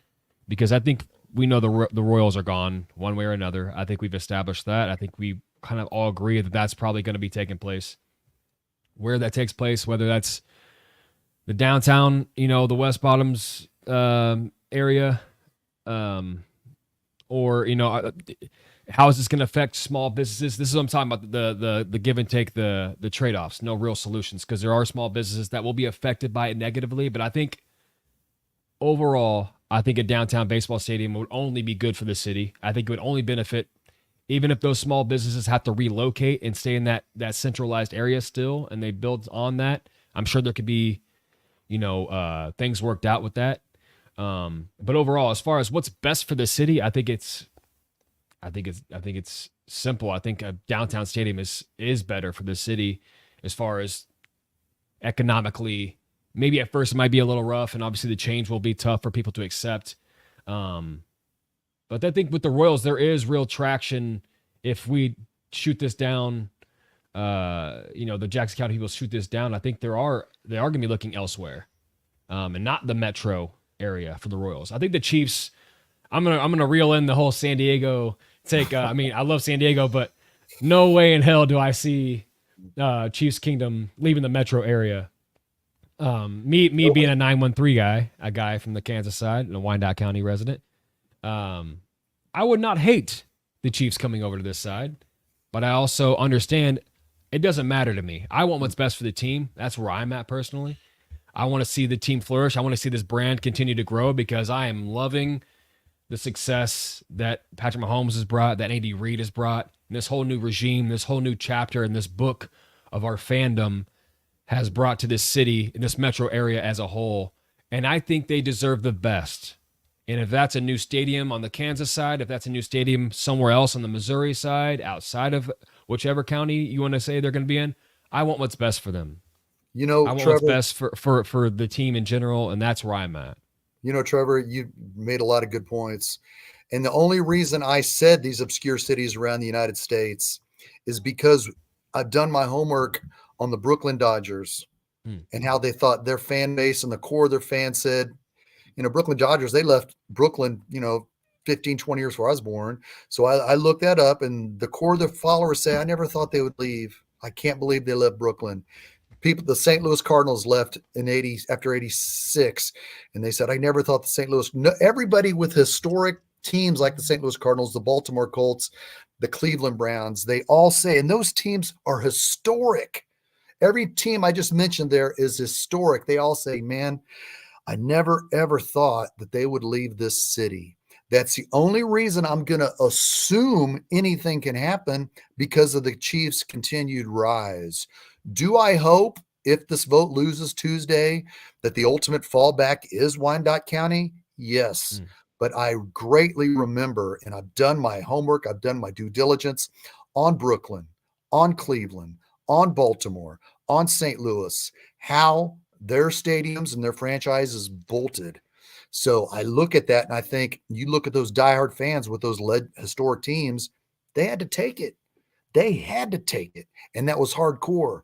So that's the only reason I'm thinking if this vote doesn't pass Tuesday, that it does fall back to Kansas and we can keep our kids, our grandkids and great grandkids here to see the Kansas City Chiefs play in Kansas. I hope, I really would like for it to stay in Kansas City. I really do. I'd like for it to stay in Jackson County where I've created my memories. Of course. I just don't know, with so much chaos 3 days leading in, if the Chiefs will give in enough to have it to pass. I know the players want it to pass, the current players. Sure. But I just don't know if they had enough, if they've done enough. Yeah, we're about to find out, man, and that's why we had to get your thoughts on this. And there's other things I want to talk about too, Shaggy, while we have you here, man, because it isn't all just about this vote. There's a lot of other things that are going on, and it has to do more with the players' side of things. So it became official yesterday. I don't know why it took a damn week, but as I told Trevor at the top of the show, I'm glad it did because it gave us some content for both back-to-back weeks to start the show off when it comes to the Chiefs officially trading L'Jarius Sneed, cornerback to L'Jarius Sneed, to the Tennessee Titans for a future third-round pick and a seventh-round pick. They swapped picks with the Titans. This has been a very polarizing move. This was a very polarizing scenario even before the trade even took off. We know there's a lot like the Jackson County thing with the renovations and the stadiums moving. A lot of fans didn't want to see the Chiefs trade L'Jarius Sneed, and there's a lot of fans that saw it kind of the way I have when I've been laying it down and explaining as to why this is a good decision for the Chiefs to make. You and I have had plenty of talks about this. throughout the months, actually. And in fact, we talked about this last offseason because I thought there was a chance the Chiefs were going to trade 𝙂𝙸𝙻 Sneed last offseason. They didn't. Had a great season. Awesome player. Helped the Chiefs win another Super Bowl. Never forget what he's done for this team. But it was time, in my opinion, for them to move off of him because this is as good as he's ever going to be. 27 years old, has a history of knee injuries. Chiefs were never going to pay him. This is good for all sides, and I'm happy for him because now he can make $75 million and change the entire trajectory of his family for the rest of their generation. So I'm so happy for all sides. But Shaggy, I want to get your thoughts on this, man, as a whole. The trade goes down. Did you think the Chiefs got right compensation? What do you think as far as the money on the side of 𝙂𝙸𝙻 Sneed? Do you think it's going to be a representation of how they're going to continue to handle the cornerback position, or do you think Trent McDuffie might be that exception to the rule where they pay him? Like, what is your overall take on what's taken place over these last 2 weeks when it comes to 𝙂𝙸𝙻 Sneed and the Chiefs? My take on 𝙂𝙸𝙻 Sneed is it sucked to lose him for that value, but I understand it. And a lot of Chiefs fans are really upset about it. Man, I've seen some Chiefs fans want to bury Brett Veach because of it. And what they don't understand is we needed that cap space for not only free agents to, and you've touched on it well throughout the duration, but we need to create space for, I don't know, Nick Bolton, Creed Humphrey, Trey Humphrey next year. And if, let's say, hypothetically, the Chiefs gave 𝙂𝙸𝙻 Sneed that massive 5-year contract guaranteed, well, guess what? In 2 years, Trent McDuffie's going to want more because he's a #1 draft pick. And then our hands are going to be tied behind our back. What sucks is the trade compensation, because we all knew in late March, early April of 2019, Brett Veach was able to franchise tag Dee Ford and get a 2nd-round draft pick from San Francisco. We were like, oh man, if Brett Veach can tag Dee Ford and get a 2nd-round draft pick from San Francisco that they used on McCole Hardman, man, just imagine what he can do with 𝙂𝙸𝙻 Sneed. Oh man, he could probably get a 1st. So it created this, illusion. I won't call it illusion. It created this curiosity to think, man, we can get a 1st or an early 2nd for 𝙂𝙸𝙻 Sneed. He's a hell of a lot better than Dee Ford when we tagged and traded him in the spring of 2019, man. But then when it came obvious, it was like, okay, well, 𝙂𝙸𝙻 Sneed has this questionable knee issue. He's 27 and a half. We know, Brett Veach, that you really need that salary cap space. It fell into the other. It fell against Brett Veach. So naturally, there was a lot of people, and I won't say that they don't understand because they're passionate diehards. They were upset. They were like, what? A 3rd-round pick in the draft in 13 months and a flip-flopping in a 7th-round draft pick? In this year's draft, it looked, compared to what we got from Dee Ford 5 years ago at this time, it looked really bad. So naturally, people were really, really upset. So now, in the long run, it helps. It just sucks that we didn't get more than a 3rd and 7th-round swap for a shutdown corner who had one really good season. And I know Trevor has said the last couple of weeks, what has hurt 𝙂𝙸𝙻 Sneed is the fact that he has never been voted to a Pro Bowl. I think I agree with that if you want to put that down on paper or social or computer, but the world knows how good 𝙂𝙸𝙻 Sneed was in 2023. But like the world also knows, who've done their due diligence, there's question with his being 27, there's question about his knees. It just sucks to where we're at that so many people are upset about it, but I understand the trade. And if we can get if we can keep Nick Bolton and Creed Humphrey and Trey Smith, and eventually I think they will keep Trent McDuffie when his contract comes up in a few years. I think this move, I don't know, you could call it the sacrificial lamb. He was the person that had to make this cut because of where we are with their salary cap. And I know, Lance, you did an excellent breakdown of what is money spent and what is salary cap a couple weeks ago, which I feel most of the world needs to know. They need to know that because they don't understand. They just see, oh man, they could have got a lot more for 𝙂𝙸𝙻 Sneed. But do you understand why? You know what I mean? So I feel like it was a move that had to be made. It just sucks he didn't get more. I understand that. I totally understand that. I think what it came down to, real briefly, and we're going to move on to another topic here, is it showed the market, because 𝙂𝙸𝙻 𝚂𝙿 was available to all 31 other teams. Every other team could have had a swing at him, and you saw that was the market out there for 𝙂𝙸𝙻 𝚂𝙿. A lot of people thought he was worth the first-round pick. I never did. I said at best, second-round pick, and even I was being a little ridiculous on that one. This showed that, and it comes to positional value as well, because although D Ford was never the player 𝙂𝙸𝙻 𝚂𝙿 is, he played a position of greater need and value at defensive end / outside linebacker, getting to the quarterback. We're now seeing that these teams value those positions a lot more, and I think D Ford was right around the same age as 𝙂𝙸𝙻 𝚂𝙿. The point is, I think for a fourth-round pick, becoming what he did, even if he never became an All-Pro and a Pro Bowler, he helped this team win 2 Super Bowls, get to 3 of them, and establish himself as one of the best corners in this league. And I think that he deserved every penny he got. He was never going to get it here, which is why people accuse me of, oh, you just wanted to see 𝙂𝙂𝙻 𝚂𝙿 get traded. Well, yeah, but not for the reasons you think. I wanted to see him get traded because I want to see him make money that I knew he was never going to make here, and he was never going to be more important for the Chiefs than he was in 2023.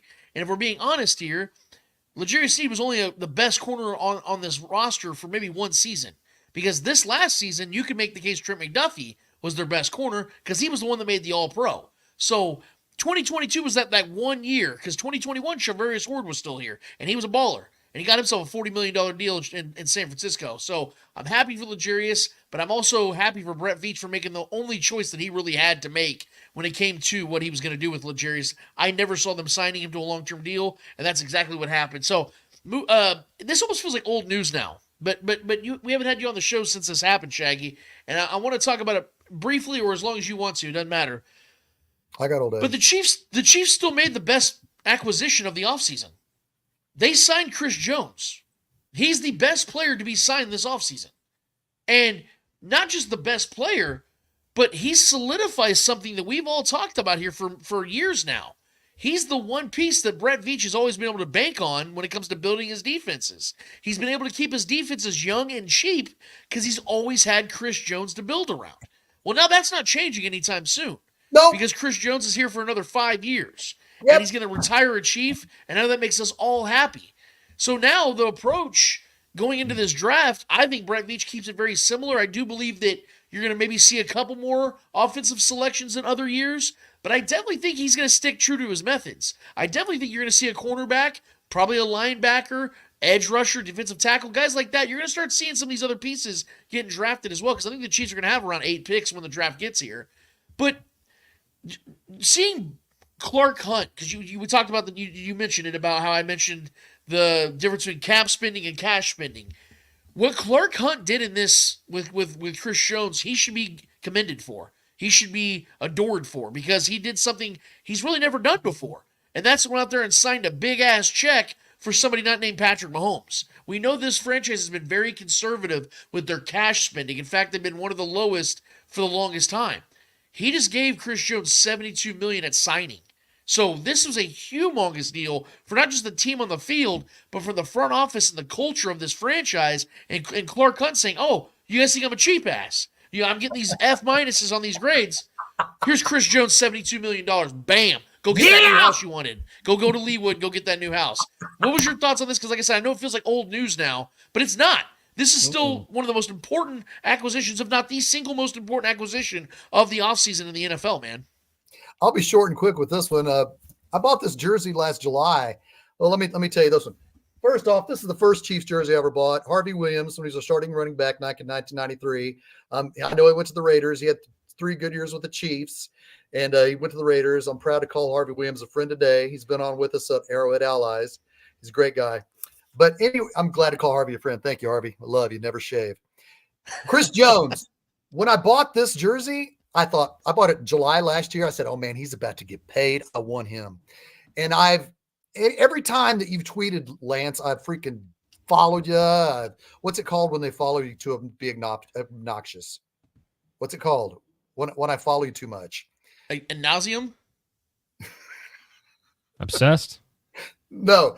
Every time you put Chris Jones needs to be paid, I put on a take of me on Arrowhead Allies last August that Chris Jones needs to be paid whatever he wants, the longest term contract ever. I put that on there. Yes.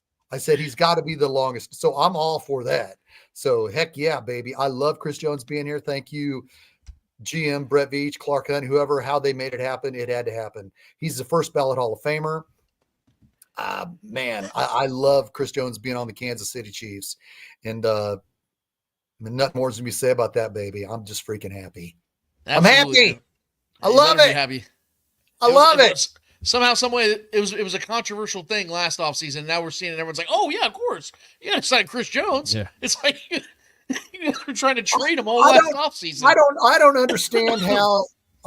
I don't listen to 6'10". I'm 8'10" to the bone. I'm a fan of Chad Boger. He was real cool with me when I used to call him when he first started the show. He'd let me ramble on for 30 minutes, and it'd just be me and Chad Boger talking on 1510 back when it was ran here in Independence on off of Sterling. And I'm proud of what Chad Boger has built on 810 because he was a little guy that built 810 up. But anyway, I know you've shared people on 610, and they were like, what I would do is I would extend I would extend L'Jarius Sneed, and I would let Chris Jones walk for a conditional third. And I'm like, what? Why is Lance listening to these losers on 610? What am I missing? I try to tell him, man. I know. And Lance is out here making sense, and Trevor's making sense with them. But these guys on 610 are just freaking being idiots. You're going to let Chris Jones walk for a conditional third? Yeah, I'm not going to listen to that station. But I will say this also. There are receipts on both sides. I will say, and I love my guys at 810 too. I have a lot of friends over there. But our guy Petro, he put out a take a couple weeks ago before that signing happened. Was a couple weeks before the signing happened, where he said that, well, they don't need to pay Chris Jones big money because you can always find 6'6" guys that can bat balls down. We talked about that on the show. So let me just put it like that. I'm not saying that he represents all of 810 because I agree with you on some of the things you're saying, but yeah, that's a pretty bad take, man. So yeah, but when Soren Petro was on 980, Stephen St. John used to call him Pistro. So I still call Petro Pistro, even though they're under the same flag. But I only got it from St. John. St. John called him Pistro. I'm going to call him Pistro. But anyway, yeah, I'm thrilled Chris Jones is here. It only makes sense. Anybody wanted him to walk for a conditional third ain't doing their homework. They're doing something else. Well, now we're what, 3 weeks away from this draft? Yes. And I'm gonna be honest with you, man, I'm actually really excited about this one. Now, since Brett Veach took over, I've adopted this mentality of you pay for offense and you draft defense. And I still stick with that even this year. But this is a draft class that's very unique because it's very, very offensive heavy. We're talking about maybe the richest wide receiver class we've ever seen. I mean, there are about 20. Our guy Mike Williams, small chiefed up, he said he had about 26 wide receivers that he had in the first, I think, in the top 100. That's insane to take up 25% basically of your top 100 players. And he knows the draft better than just about anybody I know. Now, Shane, we all come into this thing with an idea every single year, and it changes because the way that your team is being built, it can be changed. Or, you know that there's certain needs every single year that are different from one year to the next. I mean, I'm staying consistent on this, and I know you and I have talked about this on Arrowhead Allies. We've talked about this off air, through text, through calls. Trevor and I have had many talks about this, and I've not budged since last offseason. When I said going into next draft, I said this, remember, Trevor, a year ago I said this. I said, the next draft, where I stand is where I'm going to stand in a year. And here I am a year later, and I still say the number one priority for the Chiefs is to get that stud left tackle in this draft. I understand that it's scary for a lot of people to say, hey, put a rookie out there to protect Patrick Mahomes. But as I said before we brought you on the show, to me, inexperience does not always equate to inadequacy. What I mean by that is, just because a guy doesn't have a proven track record in the NFL doesn't mean he's not ready to start building that track record. We've seen a lot of first-round picks, especially on the offensive line, like Trey Smith at guard, for instance, a 6th-round pick, walk in day one and has never looked back, has been the starter since day one. I believe the Chiefs can find that guy at left tackle in this draft because there are about 7 dudes in this draft that can be day one left tackle starters. And I think the Chiefs could probably get themselves within 5-6 picks of trading up and getting one of those guys, which is what I want to see them do. Is that a risk? Yes. But you know what else was a risk? Trading up 17 spots for a Texas Tech quarterback. You know what else was a risk? Keeping 7 wide receivers last year. There was a lot of risks that Andy Reid has taken over the last 10 years, and a lot of it has worked out. So I look at this and I say, if the three-peat is what matters the most, what price are you willing to pay to protect Patrick Mahomes, which was priority number one? I want to trade multiple picks. I'm willing to trade the 32nd overall pick this year and the Chiefs' first-round pick next year to solidify tackle for the next decade. And yes, wide receiver is still of the utmost importance, but the Chiefs already have 2 very reliable guys at the top of their wide receiver room. I don't believe whoever they draft this year is going to be better than either of those guys this season. So why don't you go in the 2nd or 3rd, 4th-round pick and go and get one of those wide receivers, a Brendan Rice or a Ricky Purcell out of Florida? There are plenty, and I mean plenty, of receivers that are going to be sitting there in the 60 to 95 to 100 range that the Chiefs can go and pluck and turn into something mega badass. They don't need to go after a guy in the first 32 picks. They need to go and get the number one protector for Patrick Mahomes to keep him healthy and keep him in a place where he can continue to be who he is, man. We don't want to see another 2022 where he's out there limping around just hoping for the best and just willing this team to another Super Bowl victory. He could do it, but why do we have to keep having him do that? Let's go out there and let's set him up for success. Quit doing patchwork at left tackle. Go get his next Jonah Alt. Go get his next Willie Roaf. Go get his next badass and make sure that he is protected on that blind side. For me, that is the number one objective. Going into this draft, though, for you, Shaggy, where do you stand? First, I want to thank you for giving me the platform to say this. And Lance, what you just laid out is 100% what I want. You talked about risk. I'm going to talk about trust. If the Chiefs sit at 32 and get a stud left tackle in the first round, if they believe he's a day one starter, I'll love it. If the Chiefs trade up 15 spots for an offensive tackle in this year's draft, if he's a day one starter, I'm going to love it. But you know what? Andy Reid doesn't. And I tell everybody to please look this up.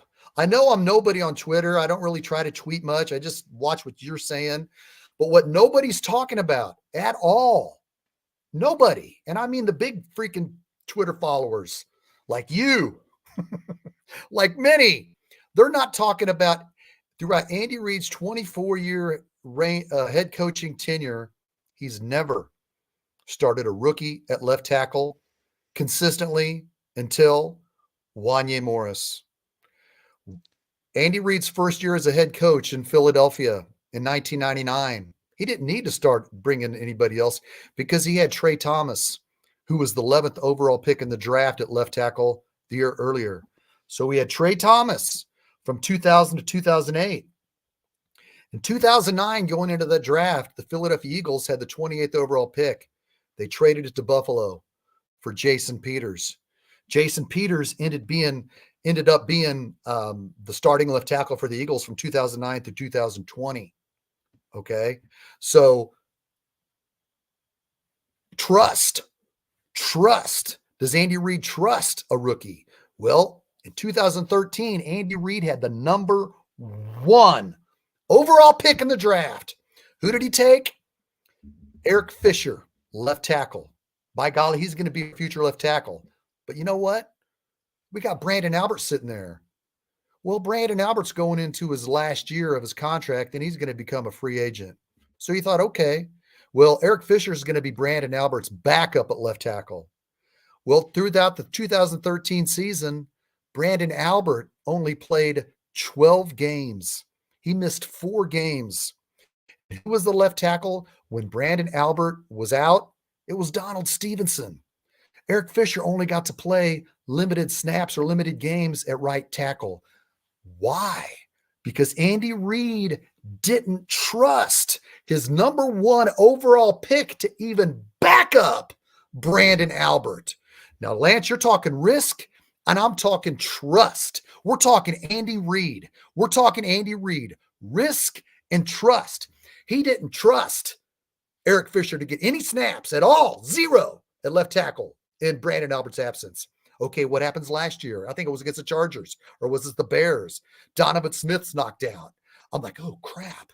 Are we going to go to Juwan Taylor who was supposed to be the left tackle, and move him to left tackle and put in, I don't know, Lucas Niang at right tackle during this problem, it only makes sense. I mean, until July, we all thought Jawan Taylor was going to be our left tackle.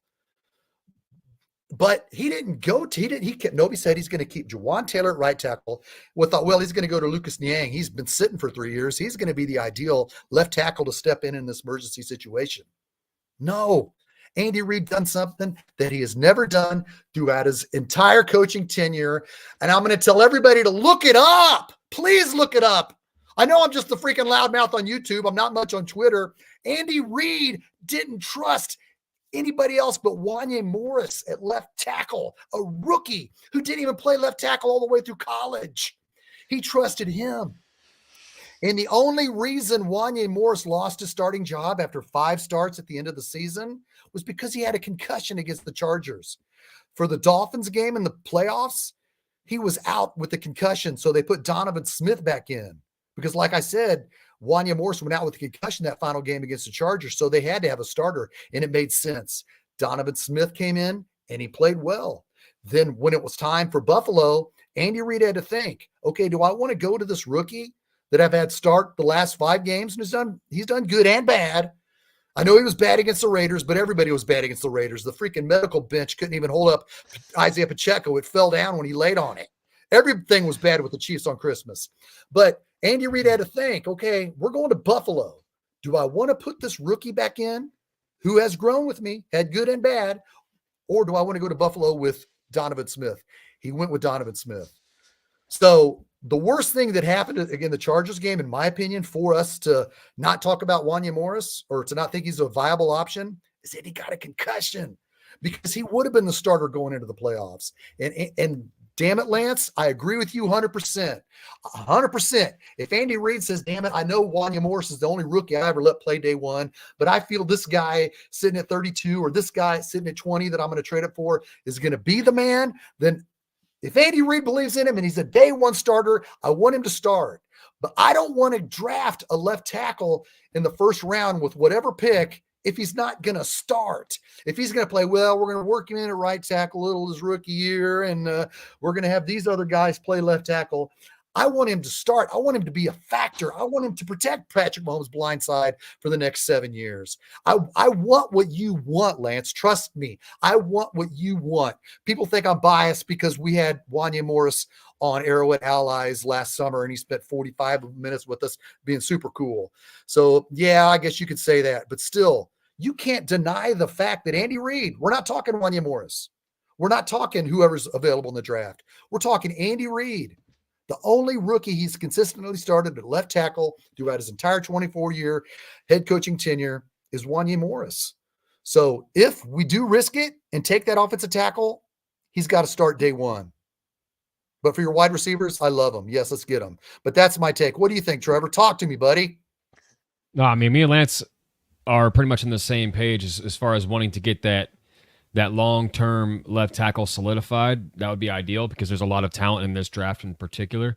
And if we're going to trade up, we just talked about this on the show earlier. If we are going to trade up, I do believe it will be for a left tackle or one of the better defensive tackles or defensive lineman in general. I think those are the only 2 positions that we truly trade up for in this draft. But I don't think, me personally, I don't think Wanya is the long-term answer. I could definitely be wrong. I still like Wanya. I think he filled in pretty well. Statistically, wasn't very impressive, especially towards the end of him and Donovan Smith coming back from that neck injury. He was okay. I would like to have an elite option. I mean, I know those don't just grow on trees. I would like to have a top-tier option at that left tackle for a long period of time.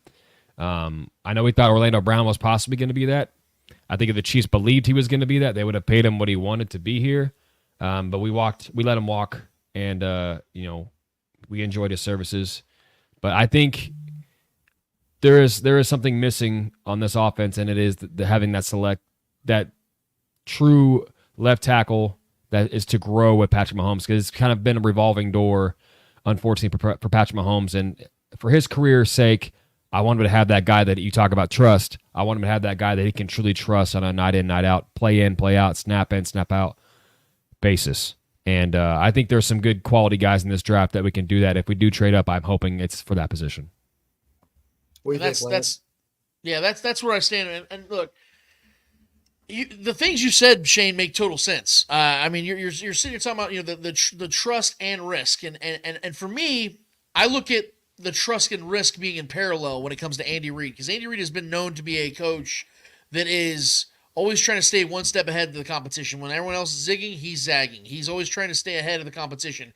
And my thing when it comes to Andy Reid is, I feel like he's kind of making my case for me when you talk about how he trusted Wanya Morris, a rookie third-round pick who never really played left tackle, to go and play left tackle because he had a need at that position. Now that you look at this team right now with no true left tackle, a rookie left tackle might be the guy that he needs in this position. And again, if you look at this offseason, look at the way things have gone for the Chiefs, it's been so quiet at their biggest position of need.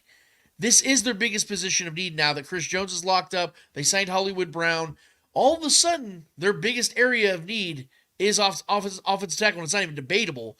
And there's nothing. They're not signing a free agent because there's really, unfortunately, is an offseason where there's not a bunch of great guys out there. And I challenge the listening and viewing audience. If you guys want to point me to a team that's willing to trade the Chiefs a top-tier left tackle, please let me know.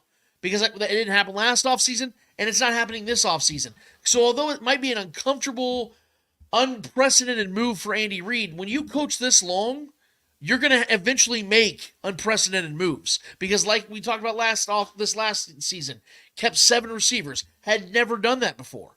And before, Patrick Mahomes had never taken a big swing like that on trading down to get a quarterback in his entire career. Yeah, he got McNabb with his first pick with the Eagles, but that was on his lap. They had to go and take a big risk to go get Patrick Mahomes, and that was a major risk. And it was a very unpopular pick amongst a lot of people because everyone thought Alex Smith was still the guy, except you and I. That's the way it was. That was the way it was viewed, man. And I look at this now, and I think, again, they're in the midst of it. They have a golden opportunity to win 3 consecutive Super Bowls, first team to ever do it.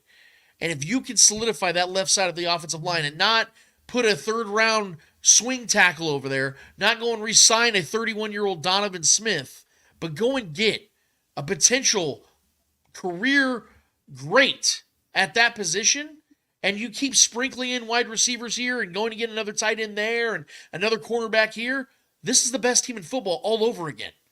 And they are going to win the Super Bowl. So that's what excites me, though. It's not a sexy pick, a selection. We don't like to sit here, holy shit, they got a tackle. Obviously, that's not sexy. You know, going and getting in the top-tier wide receiver, that's sexy. That's cool. But that's not what the Chiefs do more times than not. They go after the guys that are meat and potatoes, and they continue to fill holes and fill roles, and all of a sudden, you got a team that's winning Super Bowls. And that's the way I see this team doing things. That was pretty good. That ain't bad. Made that up right now, topofthedome.com. But to your point, Lance, and I know we're going to move on to another topic. If the Chiefs draft an offensive tackle in the first round, it has to be asked to Andy Reid, how comfortable are you guys in this kid coming in playing day one when you've historically have only played one rookie left tackle your entire coaching tenure? How you know what I mean? How comfortable are you with that? I'll respond this way. It can be played the exact same way you talked about it, about how the difference between what Eric Fisher walked into and what this rookie that I'm presenting is the fact that the Chiefs had depth back then at tackle. They did have a Brandon Albert. They did have a Donald Stevenson, guys that could fill in and play adequate football at left tackle. The Chiefs don't really have that right now, outside of Wanya Morris, who's a massive risk. But here's the thing. We know the Chiefs just spent $60 million guaranteed at their right tackle. So if you said worst comes to worst, hey, we don't trust this kid, we believe he's the future left tackle, but we're not going to be able to put him over there right now, who's your most experienced tackle on this roster right now? Juwan Taylor. Who's the most expensive tackle on this team? Juwan Taylor. So how about you go and make him earn his money on that left side like we said, like you said, back in June of last year. Oh, this is their left tackle, Matt Verderama-Morania, his last name is. All these guys were sitting here saying, oh, that's their left tackle of the future. And then all of a sudden it just changed. If they don't believe that guy's the left tackle of the future and they spend all that money, they can't spend that kind of money on another tackle, so they're going to have to be cheap anyways. So why not, if you're going to be cheap at left tackle while expensive at right tackle, why not go and get the best guy available, which would be a top 20 pick in this draft? Because that's the only way you can really go about it now. Because like I said, anybody out there that would be expensive is gone anyway. And nobody trading the Chiefs a left tackle this year. Because they saw that worked out last time. Even with Orlando Brown Jr.'s limitations, they went to 2 straight AFC championships and won a Super Bowl with that guy. Exactly. And, we all thought between March of last year until late June that Jawan Taylor was going to be our starting left tackle. And then all of a sudden, what was it, late June, the Chiefs signed Donovan Smith to a 1-year contract. And we're like, right, hit the brakes. What's going on? And then we find out, well, no, Jawan Taylor's going to be right tackle. So you're right. It's a position that does need to be addressed. It's a position that we'd love to work out. And for years, and like you're hitting the nail on the head, Lance, it's a risk that you have to take. And I would like for a left tackle to be here long term. If it is Wanya Moore's school, but if Andy Reid or Andy Heck thinks it's going to be somebody in the draft him, play him day one. You weren't afraid to play Creed Humphrey and Trey Smith as rookies. Find a left tackle that you believe can protect Patrick Mahomes' blind side and play day one, and you'll look really freaking awesome. Real quick, before we have, I want to get one more topic in with Shaggy. This has been an awesome segment. Holy my, this has been going on for, I love it, man. Real quick, I want to say shout out to our guy, Brad Simcox, just got in the chat. What's up, fellas? How's my guys? Brother, we're doing great. We missed the hell out of you. I'm so glad you joined in when Shaggy's on because I know you guys are boys as well. We would love to have you back on the show. So Brad, hit me up one of these nights, man. I know it's much later for you in the evening right now. I think it's probably around like 8 o'clock, 9 o'clock for you right now. Brother, we love you. We miss you. I hope you're doing great. Thanks for chiming in, man. But I wanted to put this out here real quick for you, Shaggy, because now with L'Jarius Sneed's trade finalized, the Chiefs have around $26-ish million in cap space to mess with.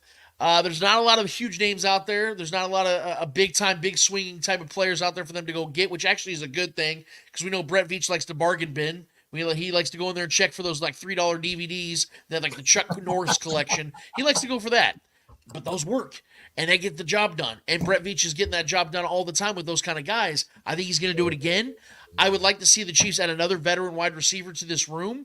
I think it could be an Odell Beckham Jr. It could be a Tyler Boyd. Maybe he's getting outbidded by the Steelers and other teams like that. But there are a couple of names out there that I would like to see the Chiefs go and grab. Just add another veteran to this offense. Just pay. I think it'd be for Odell Beckham Jr. 1 year, $6 million deal with $11 million total in incentives. You give him a couple incentives here and there. Get 8 touchdowns, $1 million. Get 850 yards, $1 million. Get to the Super Bowl, another $1 million. All of a sudden, he's got $10, $11 million. So he can get paid while helping a team win and being a part of history, no less. Then you're talking about Odell Beckham Jr. maybe having a chance in the Hall of Fame with the way his career started and the way it could potentially end. But this is where I think this is where our focus needs to be for the next couple of weeks. What are the Chiefs going to add to this team before they start signing their draftees? Are they going to go out there and try to get another wide receiver? Are they going to try to add a guard? Are they going to try to go out there and get some more defensive line help or linebacker help because they lost Willie Gay? What are they going to do out there from a veteran perspective, in your opinion, Shaggy? Or do you believe they're just to stand pat and utilize this money for maybe extending, like you talk about Creed Humphrey, Trey Smith, or a Nick Bolt? I think they'll use it to extend. I don't know about Odell Beckham Jr. because it always seems like there's some sort of negativity about him. I don't know if it was just his time in Cleveland or, but it just seemed like he's also dating a Kardashian. Well, he broke up with her. Okay, even better. Now there's bitterness. I'll trust anybody that Brett Veach brings and Patrick Mahomes is going to be throwing to because he's Patrick Mahomes. But I also got to think, what is right for this locker room? A year ago at this time, we were told that they were going to square peg, round hole Kadarius Toney as our number 1 wide receiver. How'd that work out? It did. So I think they're being really careful about how this is going to work out. And Lance, you've touched on it. It was blunt. How you obviously talked about Kadarius Toney obviously made that recording. It wasn't an AI bot. He recorded that he's healthy and he's being scratched, and that's honest. But you know what? We look at the Kadarius Toney and we think, man, that's a locker room problem. We don't want a locker room problem. Would signing Odell Beckham Jr. be a locker room problem? I hope not. But I don't know if they would go that way. The jury's still out for me. I like his upside, don't get me wrong. But he is 34, right? 31. 31, my bad. So it's hard to say, the way these trades have been going down lately. There's a lot of trades going lately. You think, wow, they got a quarterback for only giving up that much. Reddick was traded for what?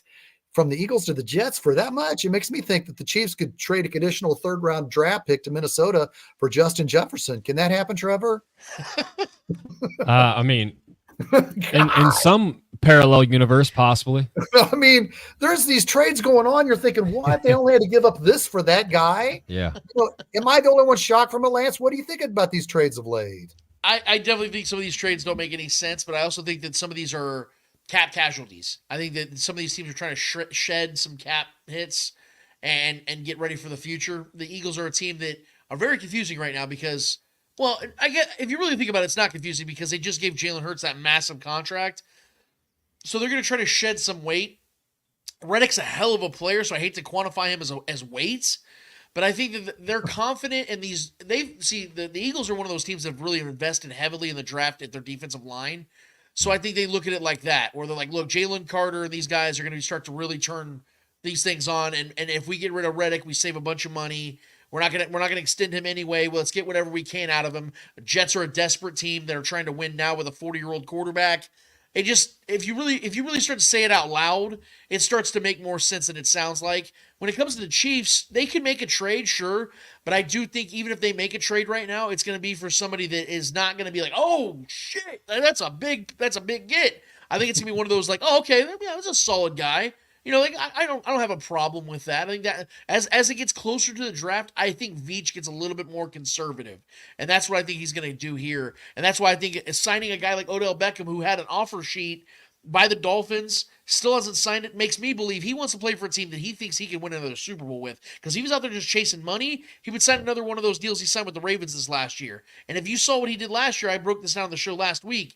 Even though he only had 35 receptions for 535 yards and 3 touchdowns, all of those, and his yards per receptions was 17.1, all of that would have finished second amongst all Chiefs wide receivers last year. Now, I'd like to believe we get a lot more production out of him in Kansas City in a pass-heavy offense than the number one running offense in the Ravens last season. So, and he missed 3 games. So I think that in Kansas City being a wide receiver 3, wide receiver 4, Odell Beckham with those hands, we know the biggest problem this team had last year was their hand problems, dropping problems. That's not one problem he has. Staying healthy can be a problem he has. But if you're paying him $6 million on a 1-year deal, what are you really losing?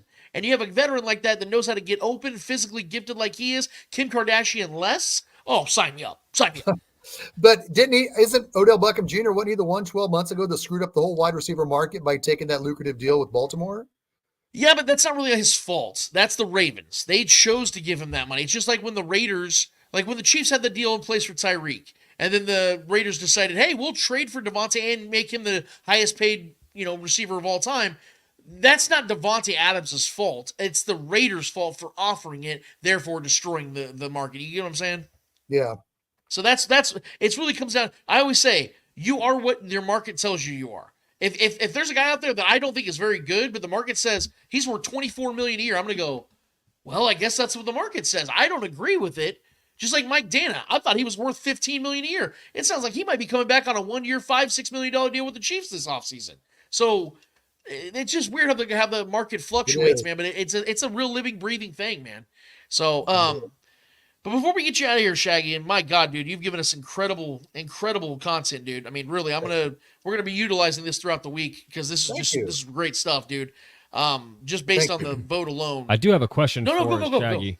Go. I saved it from earlier in the chat just to kind of bring it full circle from where we started this, talking about the vote. I'm gonna put it up on the screen here for you. I'm not sure who it is, so it's a Facebook comment. It says, Shane, I want to ask you. I feel it would be better if these were 2 different votes, one for Arrowhead renovations and a different one for the new stadium.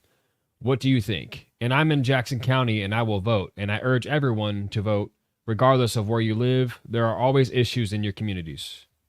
Yes, I wish it was different. I wish they were separate, because if it wasn't separate in 2006, we would have had our Super Bowl. We would have had Final Four. We would have had that area booming if it was just the Chiefs, because the Chiefs were the ones that were really pushing the rolling roof for the Super Bowls and the Final Four. So it sucks that they are connected at the hip with how they're doing things. And I know Lance touched on it last or 3 weeks ago or 4 weeks ago when he talked about it specifically. Mark Donovan was kind of odd when he said, well, we don't want to do too much because we don't want to be competing. We know we're competing with the Royals down the road.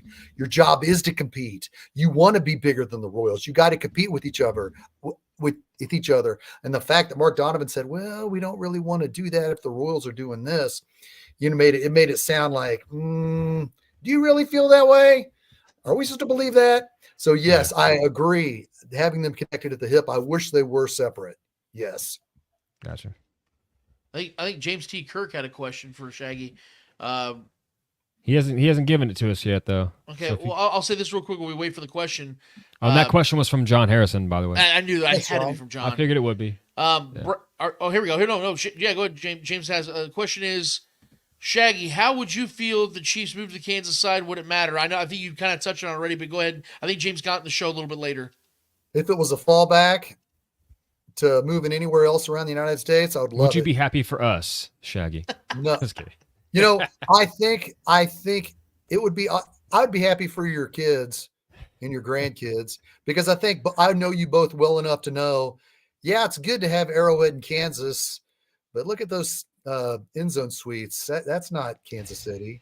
But I know you guys aren't freaking the uppity up, the mucky mucks. Right. You aren't the freaking wine and cheese crowd. You guys are the diehard blue collar. And I think that you would know that Arrowhead's the best place where it currently is located for being with the real fans. If it's over in Johnson County with you wine and cheesers, but not you two, I'll accept it. Yeah, but I think one thing we've learned, and it's a sad reality. Like Trevor said, it's about trade-offs, not about solutions. I think we are learning more than ever as this team continues to win. The money has to be put up or shut up. It's one of those situations. We know that Clark Hunt, at the end of the day, is a businessman, and the Chiefs are a business. They're a revenue stream, and that's how he views this. I'm sure Clark cares to a certain extent about fans. Obviously, they're the ones that bring the money. They're the lifeblood of his business. But I think that if we're being honest here, there are obviously two different styles or two different groups of fans. They're the collective right here called the diehards, which are going to be there no matter what, and then the casuals. And the casuals are the ones that are bringing in that extra money. And those are the ones that guys like Clark Hunt are looking for. That's why I said when it came to these renovations on Arrowhead now, there's no way in the world he honestly believes that's going to be bringing a ton of casuals to the stadiums because those renovations aren't exciting. You know what would be exciting? Having a brand new stadium across the state line with a retractable roof with a bunch of crap all over the place with legends right outside of the stadium. That would bring the casuals, people that wouldn't normally go and pay $120 to $190 to $250 on a ticket would do that because of the attractions, the amenities surrounding it. So I think that's who Clark Hunt really cares for. So I'm in lockstep with you, brother. I hate the fact that these suites are inevitable, whether it's going to be in Missouri or in Kansas. But we know that Clark wants to sell those to the bigwigs. It's a part of success. Yes, he wants to have, you know what he wants? And I'm being serious when I say this. What Clark wants is on a Monday Night Football game, when they start panning out and showing like famous people in the crowd, he wants to see LeBron James. He wants to see Bruno Mars. He wants to have Jennifer Lopez in these little suites down there at the bottom. He wants that because they want to attract the casuals. Why do you think Taylor Swift was such a bomb for this team? Because it brought all the little girls, dads that love the Chiefs. Their daughters wouldn't care normally, but Taylor Swift's there. And then they get all these people. So the casuals came around, man. And Clark knows that works. And so that's what I think. That's what he's focused on. I know it's a sad reality, but it is the reality nevertheless, man. We're going to be there no matter what. We may not have the seats we liked or we grew up loving and having, but we still have the team we do love. And that, at the end of the day, if we're being honest, that is all we really do care about, man. It's being able to still have this team. And we love our team, and we love them being in Kansas City. And I hope and pray in 4 years when Clark Hunt is looking at everything, because he's going to look at it, folks. If this doesn't pass Tuesday, Clark Hunt is, like you said, Lance, he wants to create his own legacy. You'd be foolish not to look anywhere across the United States to see who can give you more. And I just threw out San Diego and these cities. I'm not saying this, that, and the other. I'm just saying in 4 years, when he knows by 2032, I got to have this stadium built, he's not going to only look at Wyandotte County or Johnson County, Clay County, or whatever. He's going to look everywhere, because billionaires do billionaire things. Yep, that's true. Now, Shaggy, before you get out of here, brother, let the people know, because I know you're not on Twitter a lot, but you're there. You exist there, and you have a decent following there, man. Give yourself some credit. Let the people know where they can find you there, Facebook and on YouTube, and what shows you're attached to, because you're always busy, man. And when you're not here, you're doing something else. So let the people know where they can find you. I'm on Twitter on at Shaggy Shane KC, and I throw up Chiefs content on my YouTube, Shaggy Shane Chiefs. I do my show periodically, not as weekly as I did from 2016 through 2022. And most importantly, Lance and I, this is Lance's first season of with us on Arrowhead Allies via Starcade Media. Noah Groniger and Clint Schweitzer from Starcade Media really have busted their ass the last 14 years building up their product. And they invited me on 3 years ago, and we've just recently invited Lance on. Noah and Clint are access. They got NFL access to everywhere outside of Arrowhead. They're at the combines. They'll be at the draft, regardless of where it's at. And they built up a rapport with former players as well as current players. Many of you know I interviewed Isaiah Pacheco last May at his youth football camp. Thanks to Noah Groniger and Clint Schweitzer giving me that opportunity. Starcade Media is real. Starcade Media is the one that created this. And Lance and they invited Lance this year. Now that Mike Hell's moved on to be our Los Angeles spokesperson, we've brought Lance in to be part of the member of the Arrowhead Allies. And with Lance, you'll see us with current Chiefs players, former Chiefs players, former Chiefs coaches like Dick Vermeil, Joe Theismann. If you're not following Arrowhead Allies and Starcade Media now, then you're missing out, because they are there and they brought Lance and I into this fold. And I know, Trevor, you've been a part of it with Starcade Media as well, with the Spoken. They brought us under our umbrella, and things are promising with them, and they're promising with us. And we thank them for giving us the format to be a part of it.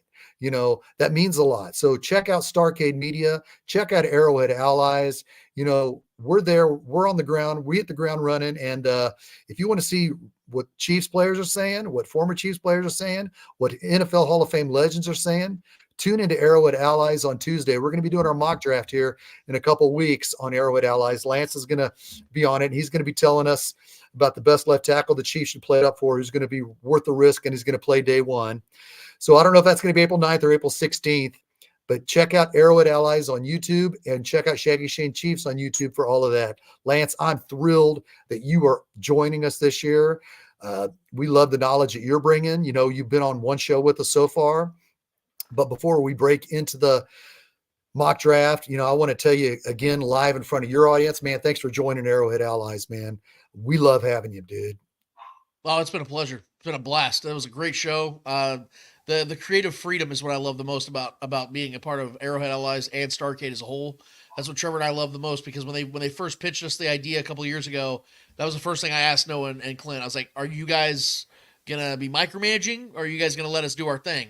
He goes, we just want you guys for who you are. And so ever since then, it's been real easy. We appreciate all the support they've been giving us. And, dude, being a part of Arrowhead Allies is something I don't take lightly, because I know that's one of their passion projects.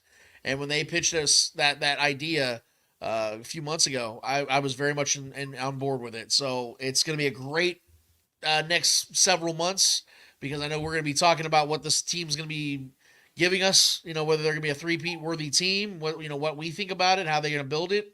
I'm just excited to be a part of this thing, man. So thank you, Shaggy, for always talking me up, for taking the time to be with Trevor and I, because we very much appreciate you giving us stuff to chew on and talk about in the off season, during the season, whenever it is. You always give us a great insight, brother, because you have a unique balance of being able to talk from the past, but also stay very relevant. That's not something a lot of people can do.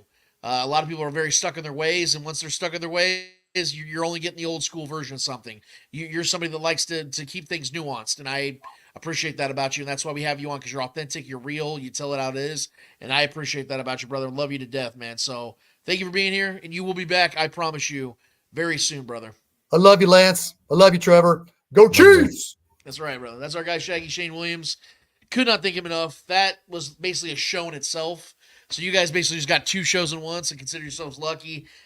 Shaggy's awesome. He's the absolute best, man. I do want to say real quick, Trevor, before we get to speak it, before we get to speak it, our guy Brad Simcox said something really interesting just now in the chat. He said, Arrowhead should be treated like Lambeau Field is for the Packers. Treat this historic stadium with respect, upgrade it, but calm down with the modernization.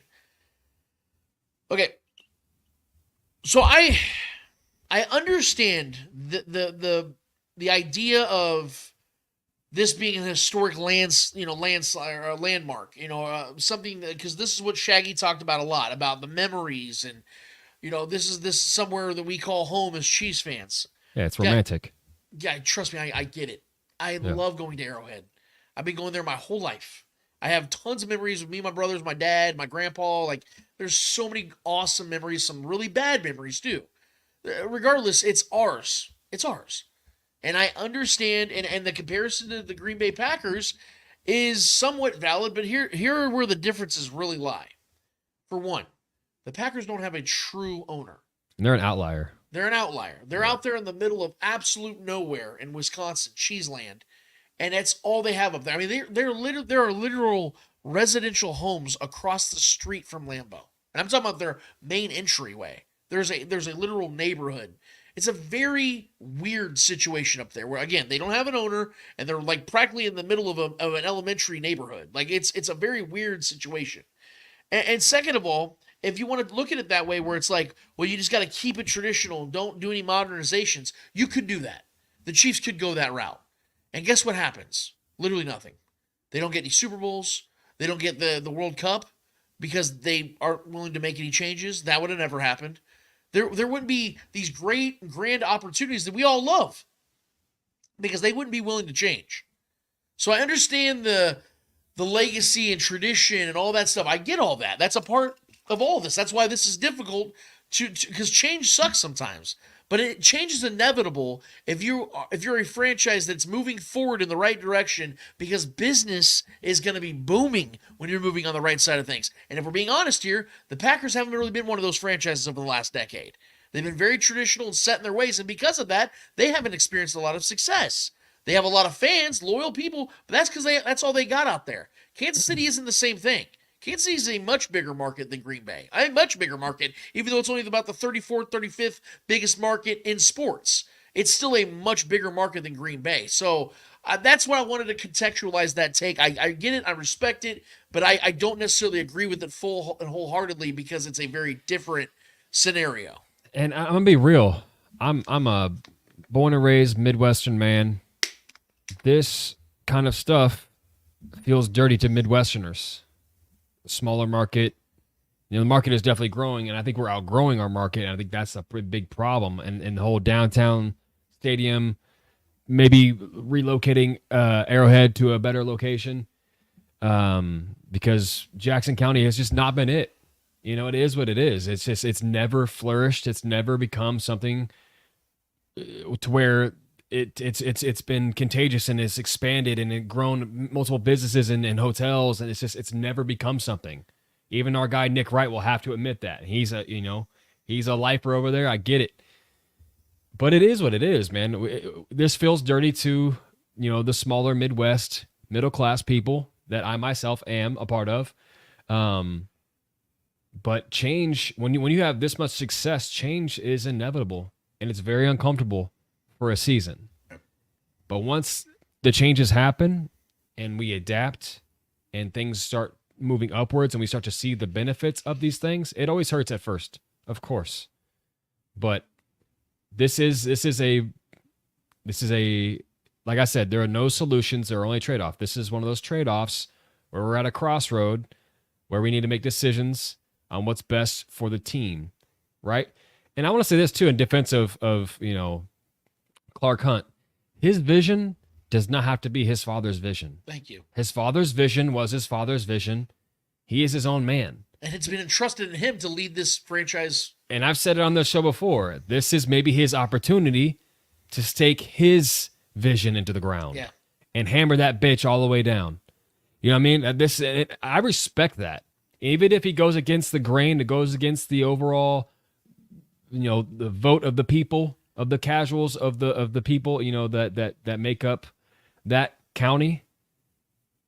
It is what it is. I think I respect both sides, but I think what's best for the team is what I think they think is what's best for the team and is what's best for business, because we've earned the success. This has been our time. Us as fans have waited for this moment. This is kind of what comes with that kind of success. You know what I mean? So it is what it is. So modernization, you can call it whatever you want, but I just think it's nature of the beast. 100% agree. Couldn't have said it better. It is time for Speak It. Trevor, what are the people saying? We made them wait way too damn long. All right, so I got one of those questions out of the way for Shaggy, which is our guy, John Harrison, so it's a great question. We only have a few in here, honestly. That's fine. I'm going to go with one. I think it is John Harrison again. He says, let me say this. If the Chiefs have already had secret discussions in court of law, that can be construed and awarded as violation of their lease. Look at St. Louis County sued Kroenke when he left. A year later, Kroenke and the NFL settled for $790 million to pay the county for leaving. Well, yeah. If they've had secret discussions. Do you know something we don't know, John? I have no reason to believe they have, though. Yeah. I do believe that Governor Kelly on the Kansas side has called to inquire about what the latest updates are. And look, I'm not sitting here trying to act like naive Nick here, where I there isn't some maybe lunches being had, like if there was a scenario where Jackson County votes this down, would you guys by chance have a preliminary interest in maybe going to the west side of the Legends, where there's all of a sudden, just weirdly enough, Trevor, 400 acres of land that has been rumored to be bought by one Kansas City Chiefs. Just a rumor I heard, by the way. I mean, take that for what it's worth. Preliminary discussions might be had, but I don't know if there's any, hey guys, look, we're fully anticipating to be moving to Kansas City, because again, they left this up to the vote, or they are leaving this up to the vote. If Jackson County says we're keeping the Chiefs, we're honoring this 3/8 sales tax, we're going to do this till 2064, then the Chiefs are staying. And the Royals are going to be moving downtown. And guess what Trevor and I are doing? We're moving on with it. Yeah. We're going to be talking about this like as if they were moved to Kansas. Look, when it comes down to it, and I mean this when I say it, as a Kansas resident, lifelong Kansas resident, if the Chiefs don't move over here, I'm going to be just fine. I'm going to keep loving this team, talking about this team, watching this team, analyzing things. It doesn't change anything. And I think deep down it's not going to change a lot of things for you guys either on the other side of the state line. I think it might piss you off, because if I was in your shoes, it would too. But you guys have the choice to keep your team, to keep the team, I should say. You guys have the choice to keep them over there. If you guys don't choose that, it's not my fault if my state inherits the team. It's not my fault. And I don't think it's going to be no secret conversation that's going to be what causes that to happen. It's going to be a vote. Yeah, I agree. We got two questions here from our guy James T. Kirk. And these are the only two questions remaining. It's been a lot of back and forth in the chat, but not a lot of questions. But, got a couple basketball questions from our guy James T. Kirk, as always, and I appreciate these off-topic questions. I have two basketball questions. My Clippers are looking like frauds. I hate to admit this, but the Lakers are looking better. I honestly can see them making the Western Conference Finals. Who will they face? Look, I think it's pretty, Trevor, I'm going to let you expand on this. I think if everything goes as is, I think the Nuggets are going to probably repeat as champions. They have the best player in the world in Jokic right now, or at least one of the best players in the world. They're deep, and I think they're playing great basketball. They're continuing to play great basketball. They match up terribly for the Lakers. No. I do, however, believe that the Lakers can get to the Western Conference Finals because LeBron's healthy, AD's healthy, and this team around them are actually playing some really good basketball. They're going to get a shooter and Gabe Vincent back. Yeah, so they're going to get healthy at the right time. Yeah. I hate to be this way because, look, I told you guys from the beginning about this Clippers team. Every single year, they'll show promise here and there, and then they always rear their ugly head as to who they really are, and they are frauds. They're talented as hell. They have maybe the best head coach in basketball, it's Lue. But they're not the team that people kept building up since 2019 when they got together.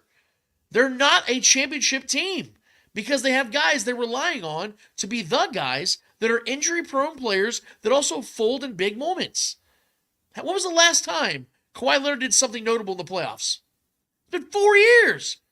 Paul George still hasn't hit a game-winning shot in his career. This man is not clutch. Kawhi Leonard's injury prone. He's also in his 30s now. I look at that team and I don't fear them. When I look at the Lakers, I look at a team that's won a title. You can sit here and try to disgrace or discredit the bubble championship. To me, that was the hardest one that's ever been won. And you can ask players that were there. They all agree. So this team is more seasoned and ready to go. I don't think the Lakers are going to win the title by any means. But I do think that there's a better chance the Lakers get to the Western Conference Finals than the Clippers get to the finals. Oh, yeah, without question. I don't know about the Lakers making the Western Conference Finals. I mean, it's definitely possible. West is open. It is. It is. I just feel like the Lakers, sometimes, man, they've been on a pretty hot streak. They just got their asses kicked by the Pacers, but they were on a 6-game winning streak, I think, before that, going into that game. So they've got it. And AD, the way he's playing, if he can continue playing that way and staying healthy, they are a team that can make some noise. But I do agree with you. I think the Nuggets are the team in the West. I mean, I think it's without question. Jokic is just ridiculous. Very well coached. I mean, Coach Malone is incredible as well. It's a great team. Great rotational guys. Their bench is deep. But the East is no punk too. So, I mean, we'll see if they can go repeat because the East has got the Bucks, the Celtics, and the Knicks are coming too. The Knicks have been playing really well. I mean, the Pacers are a solid team, but they're no finals team. But, I mean, the playoffs will be very interesting. The play-in tournament in the West alone is going to be very interesting. See who makes the cut. I mean, we're going to have possibly LeBron, KD, Steph, all these guys in the play-in tournament just to make the playoffs. That's how open, in agreement with you, the Western Conference is. But yeah, the Clippers suck. No, they don't suck. They're okay. They're just not, I think, what everyone's expecting them to be with on paper, who they are, with the big names and the Hall of Fame talent they have on that team. It's just never meshed entirely. And Kawhi's in and out, back spasms, leg issues, knee issues, all this. There's always something with him. And he is the main star. Paul George disappearing acts. They get very hot at moments, but they're just such a streaky team, and I don't think they're ever going to win when it matters. And I have no faith in them. I by far have more faith in the Lakers, so I am in agreement with you. James, then throw in the damn towel. Trevor, quit pissing on my team here, bro. No, I'm not done. There's more. No, I'm just kidding. No, yeah, I agree, man. The Clippers, they are who we thought they are, man. It is what it is. Like, it's just, they're not going to, the big one. They're just not going to win the big one. Next question from a guy, though. Can anyone do anything about Draymond Green? There's no excuse to get thrown out of a crucial road game in 4 minutes. Nobody's saying he's a nutcase, but something isn't right with Green. Agree? No, I'm going to say it.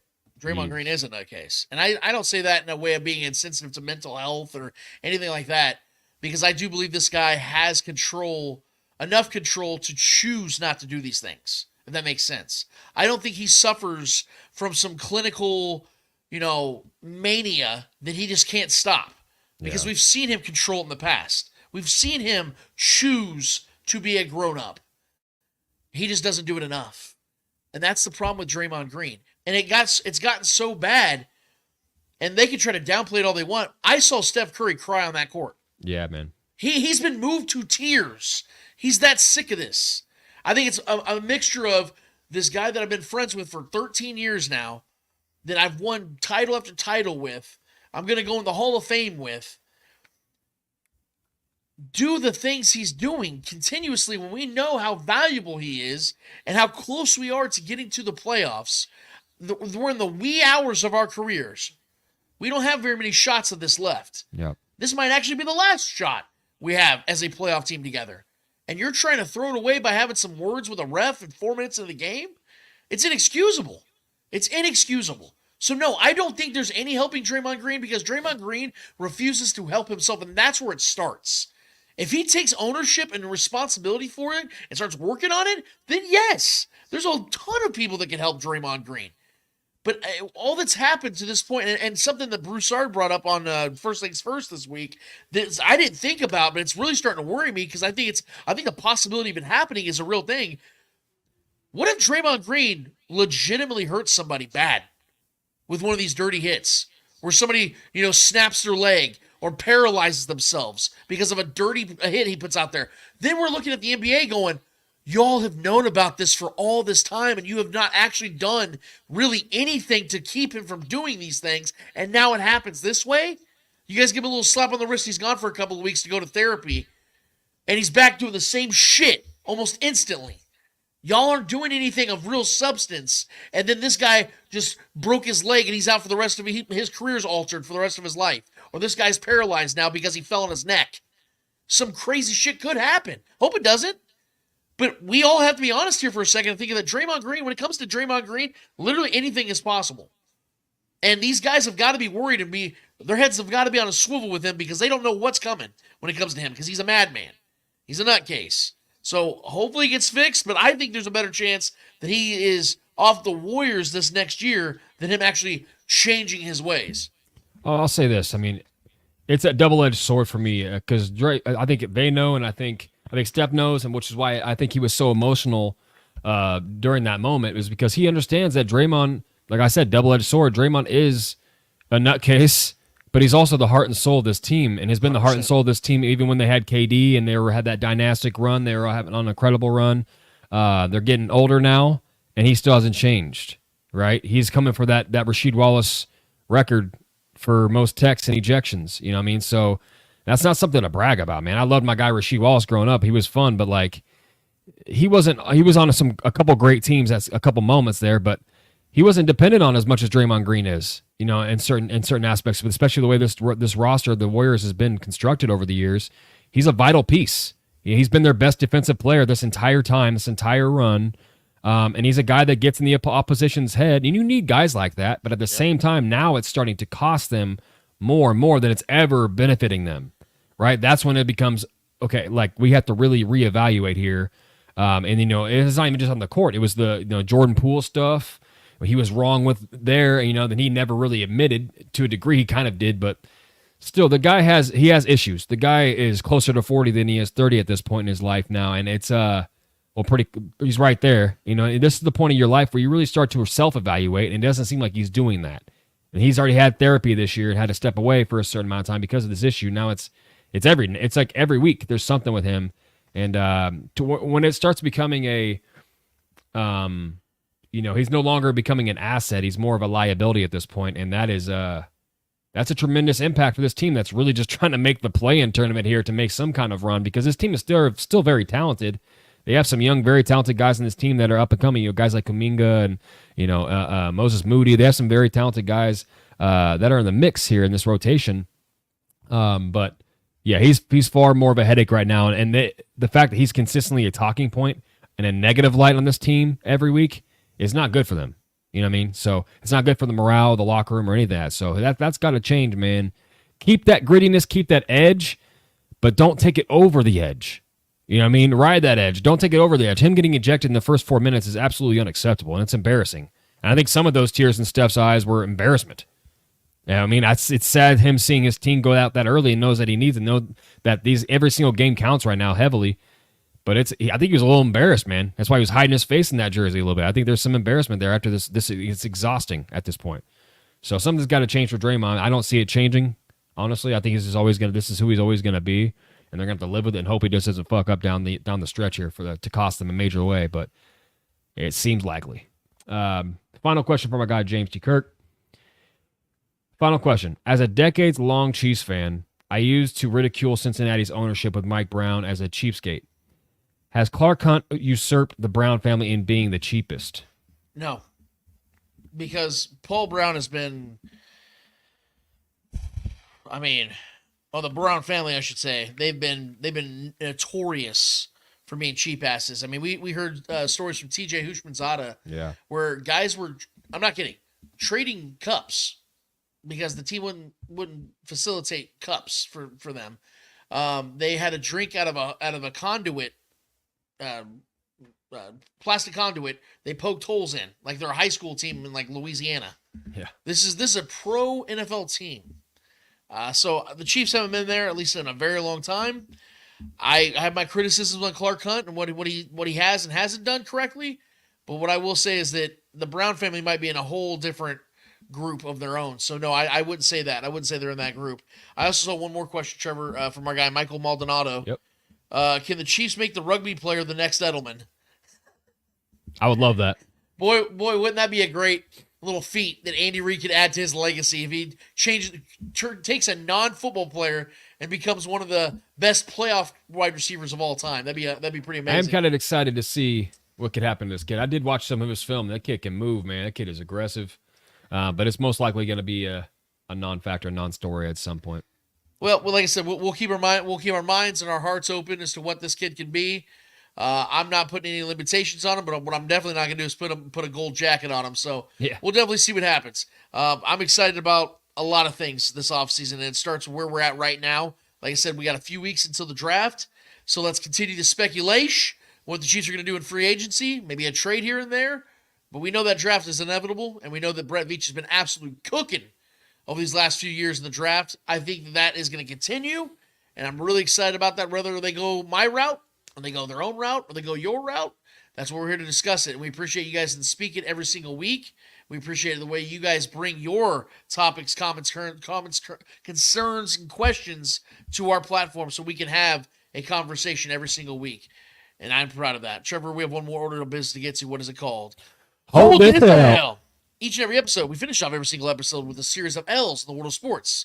Whether those L's are friendly or not so friendly L's in the world of sports, we promise you, whoever is holding those L's in the world of sports deserve those L's in the world of sports. Trevor Tweedwell, who's holding L for you this week? Well, I'm going to tap right back into that NBA vein. As many of you know, and if you don't know, now you will, I'm a Sacramento Kings fan. That is my team in the NBA. The team that I follow anyways. LeBron is my guy. I follow wherever he goes. But my team that's near and dear to my heart that I've been a fan of since I was a kid is the Sacramento Kings, with their ties to Kansas City and so on and so forth. I'm not going to give you a backstory, but that is my team.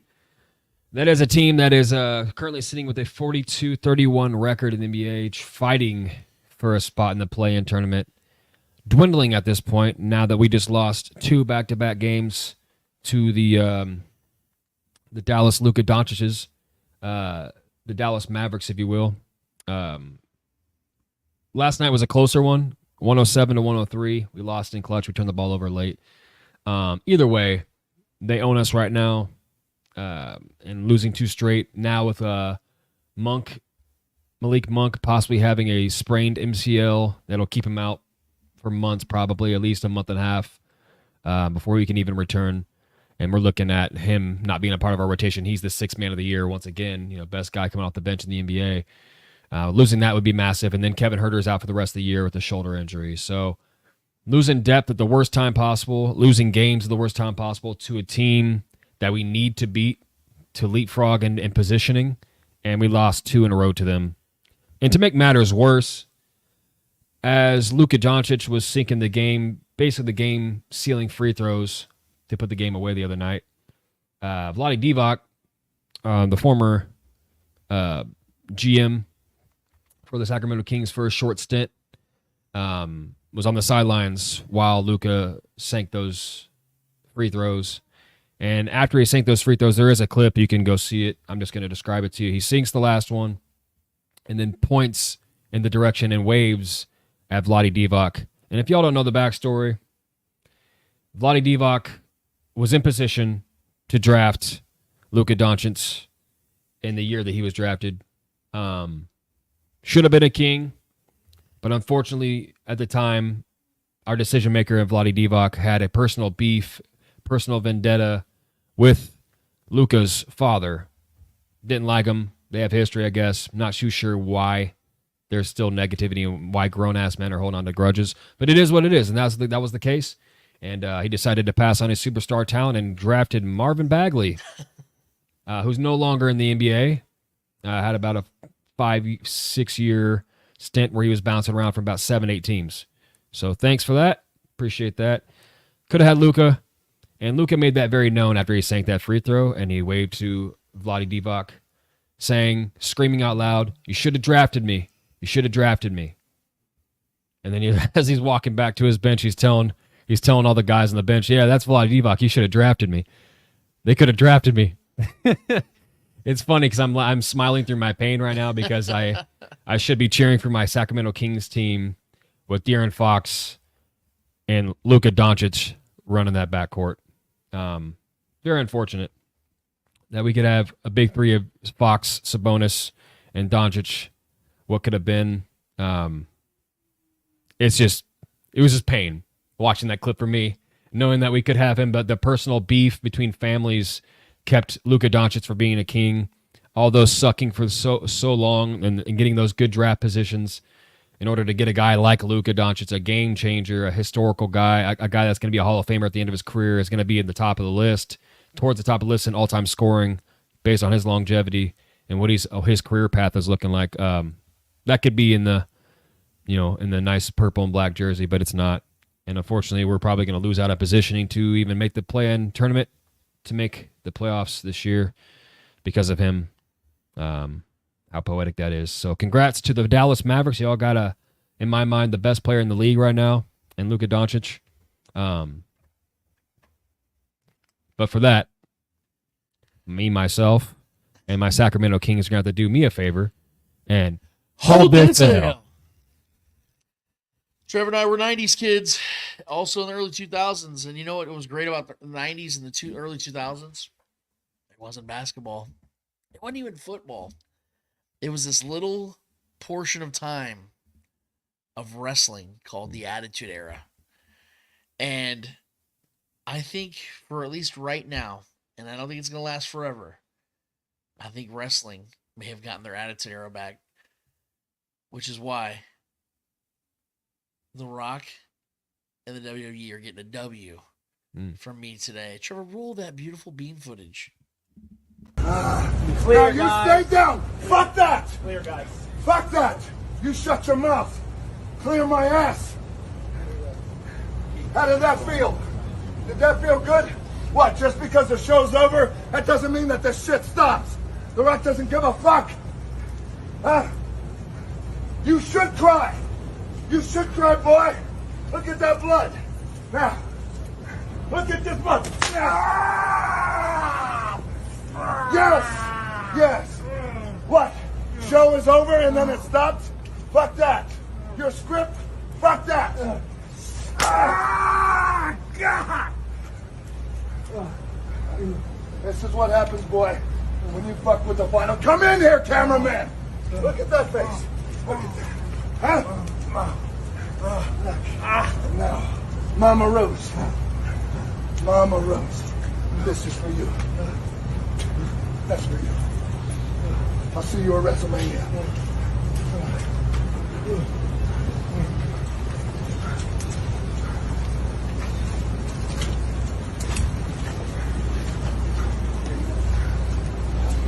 Fuck him.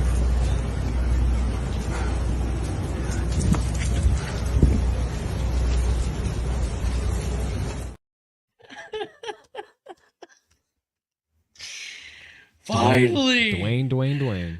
The Rock and Lance Twidwell have come back to wrestling because now I care.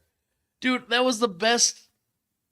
I don't know how to explain that. That brought me back to my childhood because that is literally like, it's so funny, Trevor. The Rock for the last 15, 20 years has been like this very monotone catchphrases guy, a brand ambassador, playing it safe. You know, almost like a guy that looks like he's trying to prop himself to be like the next president, right? Or at least that's how they used to do things when they try to be presentable. But this brought it back to our childhood, man. Like it felt like old Rock. Like don't give a fuck. You know, the cameras are saying, hey, the guys are saying they're done. And he's like, I don't give a fuck. Your script? Fuck that. And hits Cody Rhodes one more time. I love this stuff because you know what everyone's doing now? They're talking about wrestling. Oh, yeah. Trevor, when do we talk about wrestling on the show? We don't. Because it's not interesting, hardly ever. Now, a legend of the game is back, causing shit, About to be in WrestleMania. I think this is going to be his, 9th WrestleMania, 10th WrestleMania? Like, this is amazing. This is everything that's bringing back the OGs, man. And we're one of those OGs, Trev. We're the 90s and 2000s kids, man. This is a childhood memory brought back, brought forth into the future. I love it so much, man. And so The Rock and WWE for doing this, massive W. Cody Rhodes, quite frankly, getting a W for this, for sacrificing a lot of his steam that he had been building up over the last few years. Because according to Eddie, our buddy that we still talk to, obviously, he's a big wrestling fan. Him and Roman Reigns have been working towards a storyline for a couple of years, and The Rock just came in and just disrupted it. And at first, people didn't like that, but now you're seeing what the payoff is when you have a guy like The Rock, just a marketable genius, just an incredible charismatic figure. It always pays off in the end, and you're seeing that now. So Cody Rhodes will probably beat The Rock, and it makes for a great comeback story, revenge story. The triumphant story they like to present. But I'm kind of selfishly rooting for The Rock to win the damn belt. Because if he wins the belt, then he kind of come in and out, with this belt, walking around in his 50s, being this badass still, being a part of the wrestling lore still. I think it's great, man. And so my W goes to them. And subsequently and simultaneously, my L goes to the producer that had the balls. I should almost be giving him a W for this, but I'm giving him an L for telling The Rock to stop. Because you heard what happens when you try to tell The Rock what to do. He said, fuck that! Fuck him! I loved it so much. And so the guy in the blue shirt that actually thought he had any say on what was about to happen over those next 2 minutes, do me a solid, brother, and hold this L! Because The Rock don't give a shit. It don't matter! I'm telling you right now, that was the best clip of wrestling I've seen since probably 2003. Whooping that candy ass, baby. On that candy ass. He should spit in the hand and do the people's elbow right there. That was so awesome. Great time. It was a great time today with you guys. Shaggy Shane was awesome. I hope you guys enjoyed that. I definitely enjoyed that segment with our brother, Shaggy Shane Williams. We talked about so much stuff today. I hope you guys had a great time today. I'm actually kind of exhausted after this show. This is a great show, man. A lot of content. We're over 3 hours now. Great show, man. Look, we're competing with Rogan over here for time and views, apparently, right? No, so we're just really excited that you guys are a part of this. Speaking was awesome. It may not have been as long of a segment, but we still got some good stuff in there. You guys provide that for us every single week. We appreciate it every single week. We've seen some new faces in here. Keep them coming, guys. Let your friends know about it. Trevor, he had a post a couple years ago that I reposted on our Facebook page this week about T-shirts that we have out there as well. A lot of shows have T-shirts. I like to think we have one of the cheaper shirts out there. It's $24.99 for a very, very comfortable tri-blend style T-shirt. Our guy Stan Simmons, you can ask him. He said it himself. He has one. He loves it. So definitely rock one of those for us, guys. If you can, support us on there as well. And the biggest way you can support us, man, is to help us grow our YouTube presence. So if you've not already done it, I say at the top of the show, I'll say it at the bottom of the show. Get on YouTube, look up the Spoken Podcast, hit subscribe, like, notify, and then get in the comments, guys. It really helps us grow. We've been growing a lot this offseason especially. You would think that with the offseason happening, we'd slow down. No, our growth is continuing, and that's a big credit to you guys for helping us out. So keep helping us out by doing that, guys. We would greatly, greatly appreciate it. Yep. So for Trevor Twidwell, for Shaggy Shane Williams, for the great Clay Windler that puts all this together on the back end, and all of Starcade Media, I'm Lance Twidwell. Episode 261 of the Spoken Podcast is done, finished, and finito. And until we're back here in 1 week's time, talking about whatever the hell is going on in the world of sports, and in particular here in Kansas City, and talking about what happens with this vote, we out of this bitch. Later.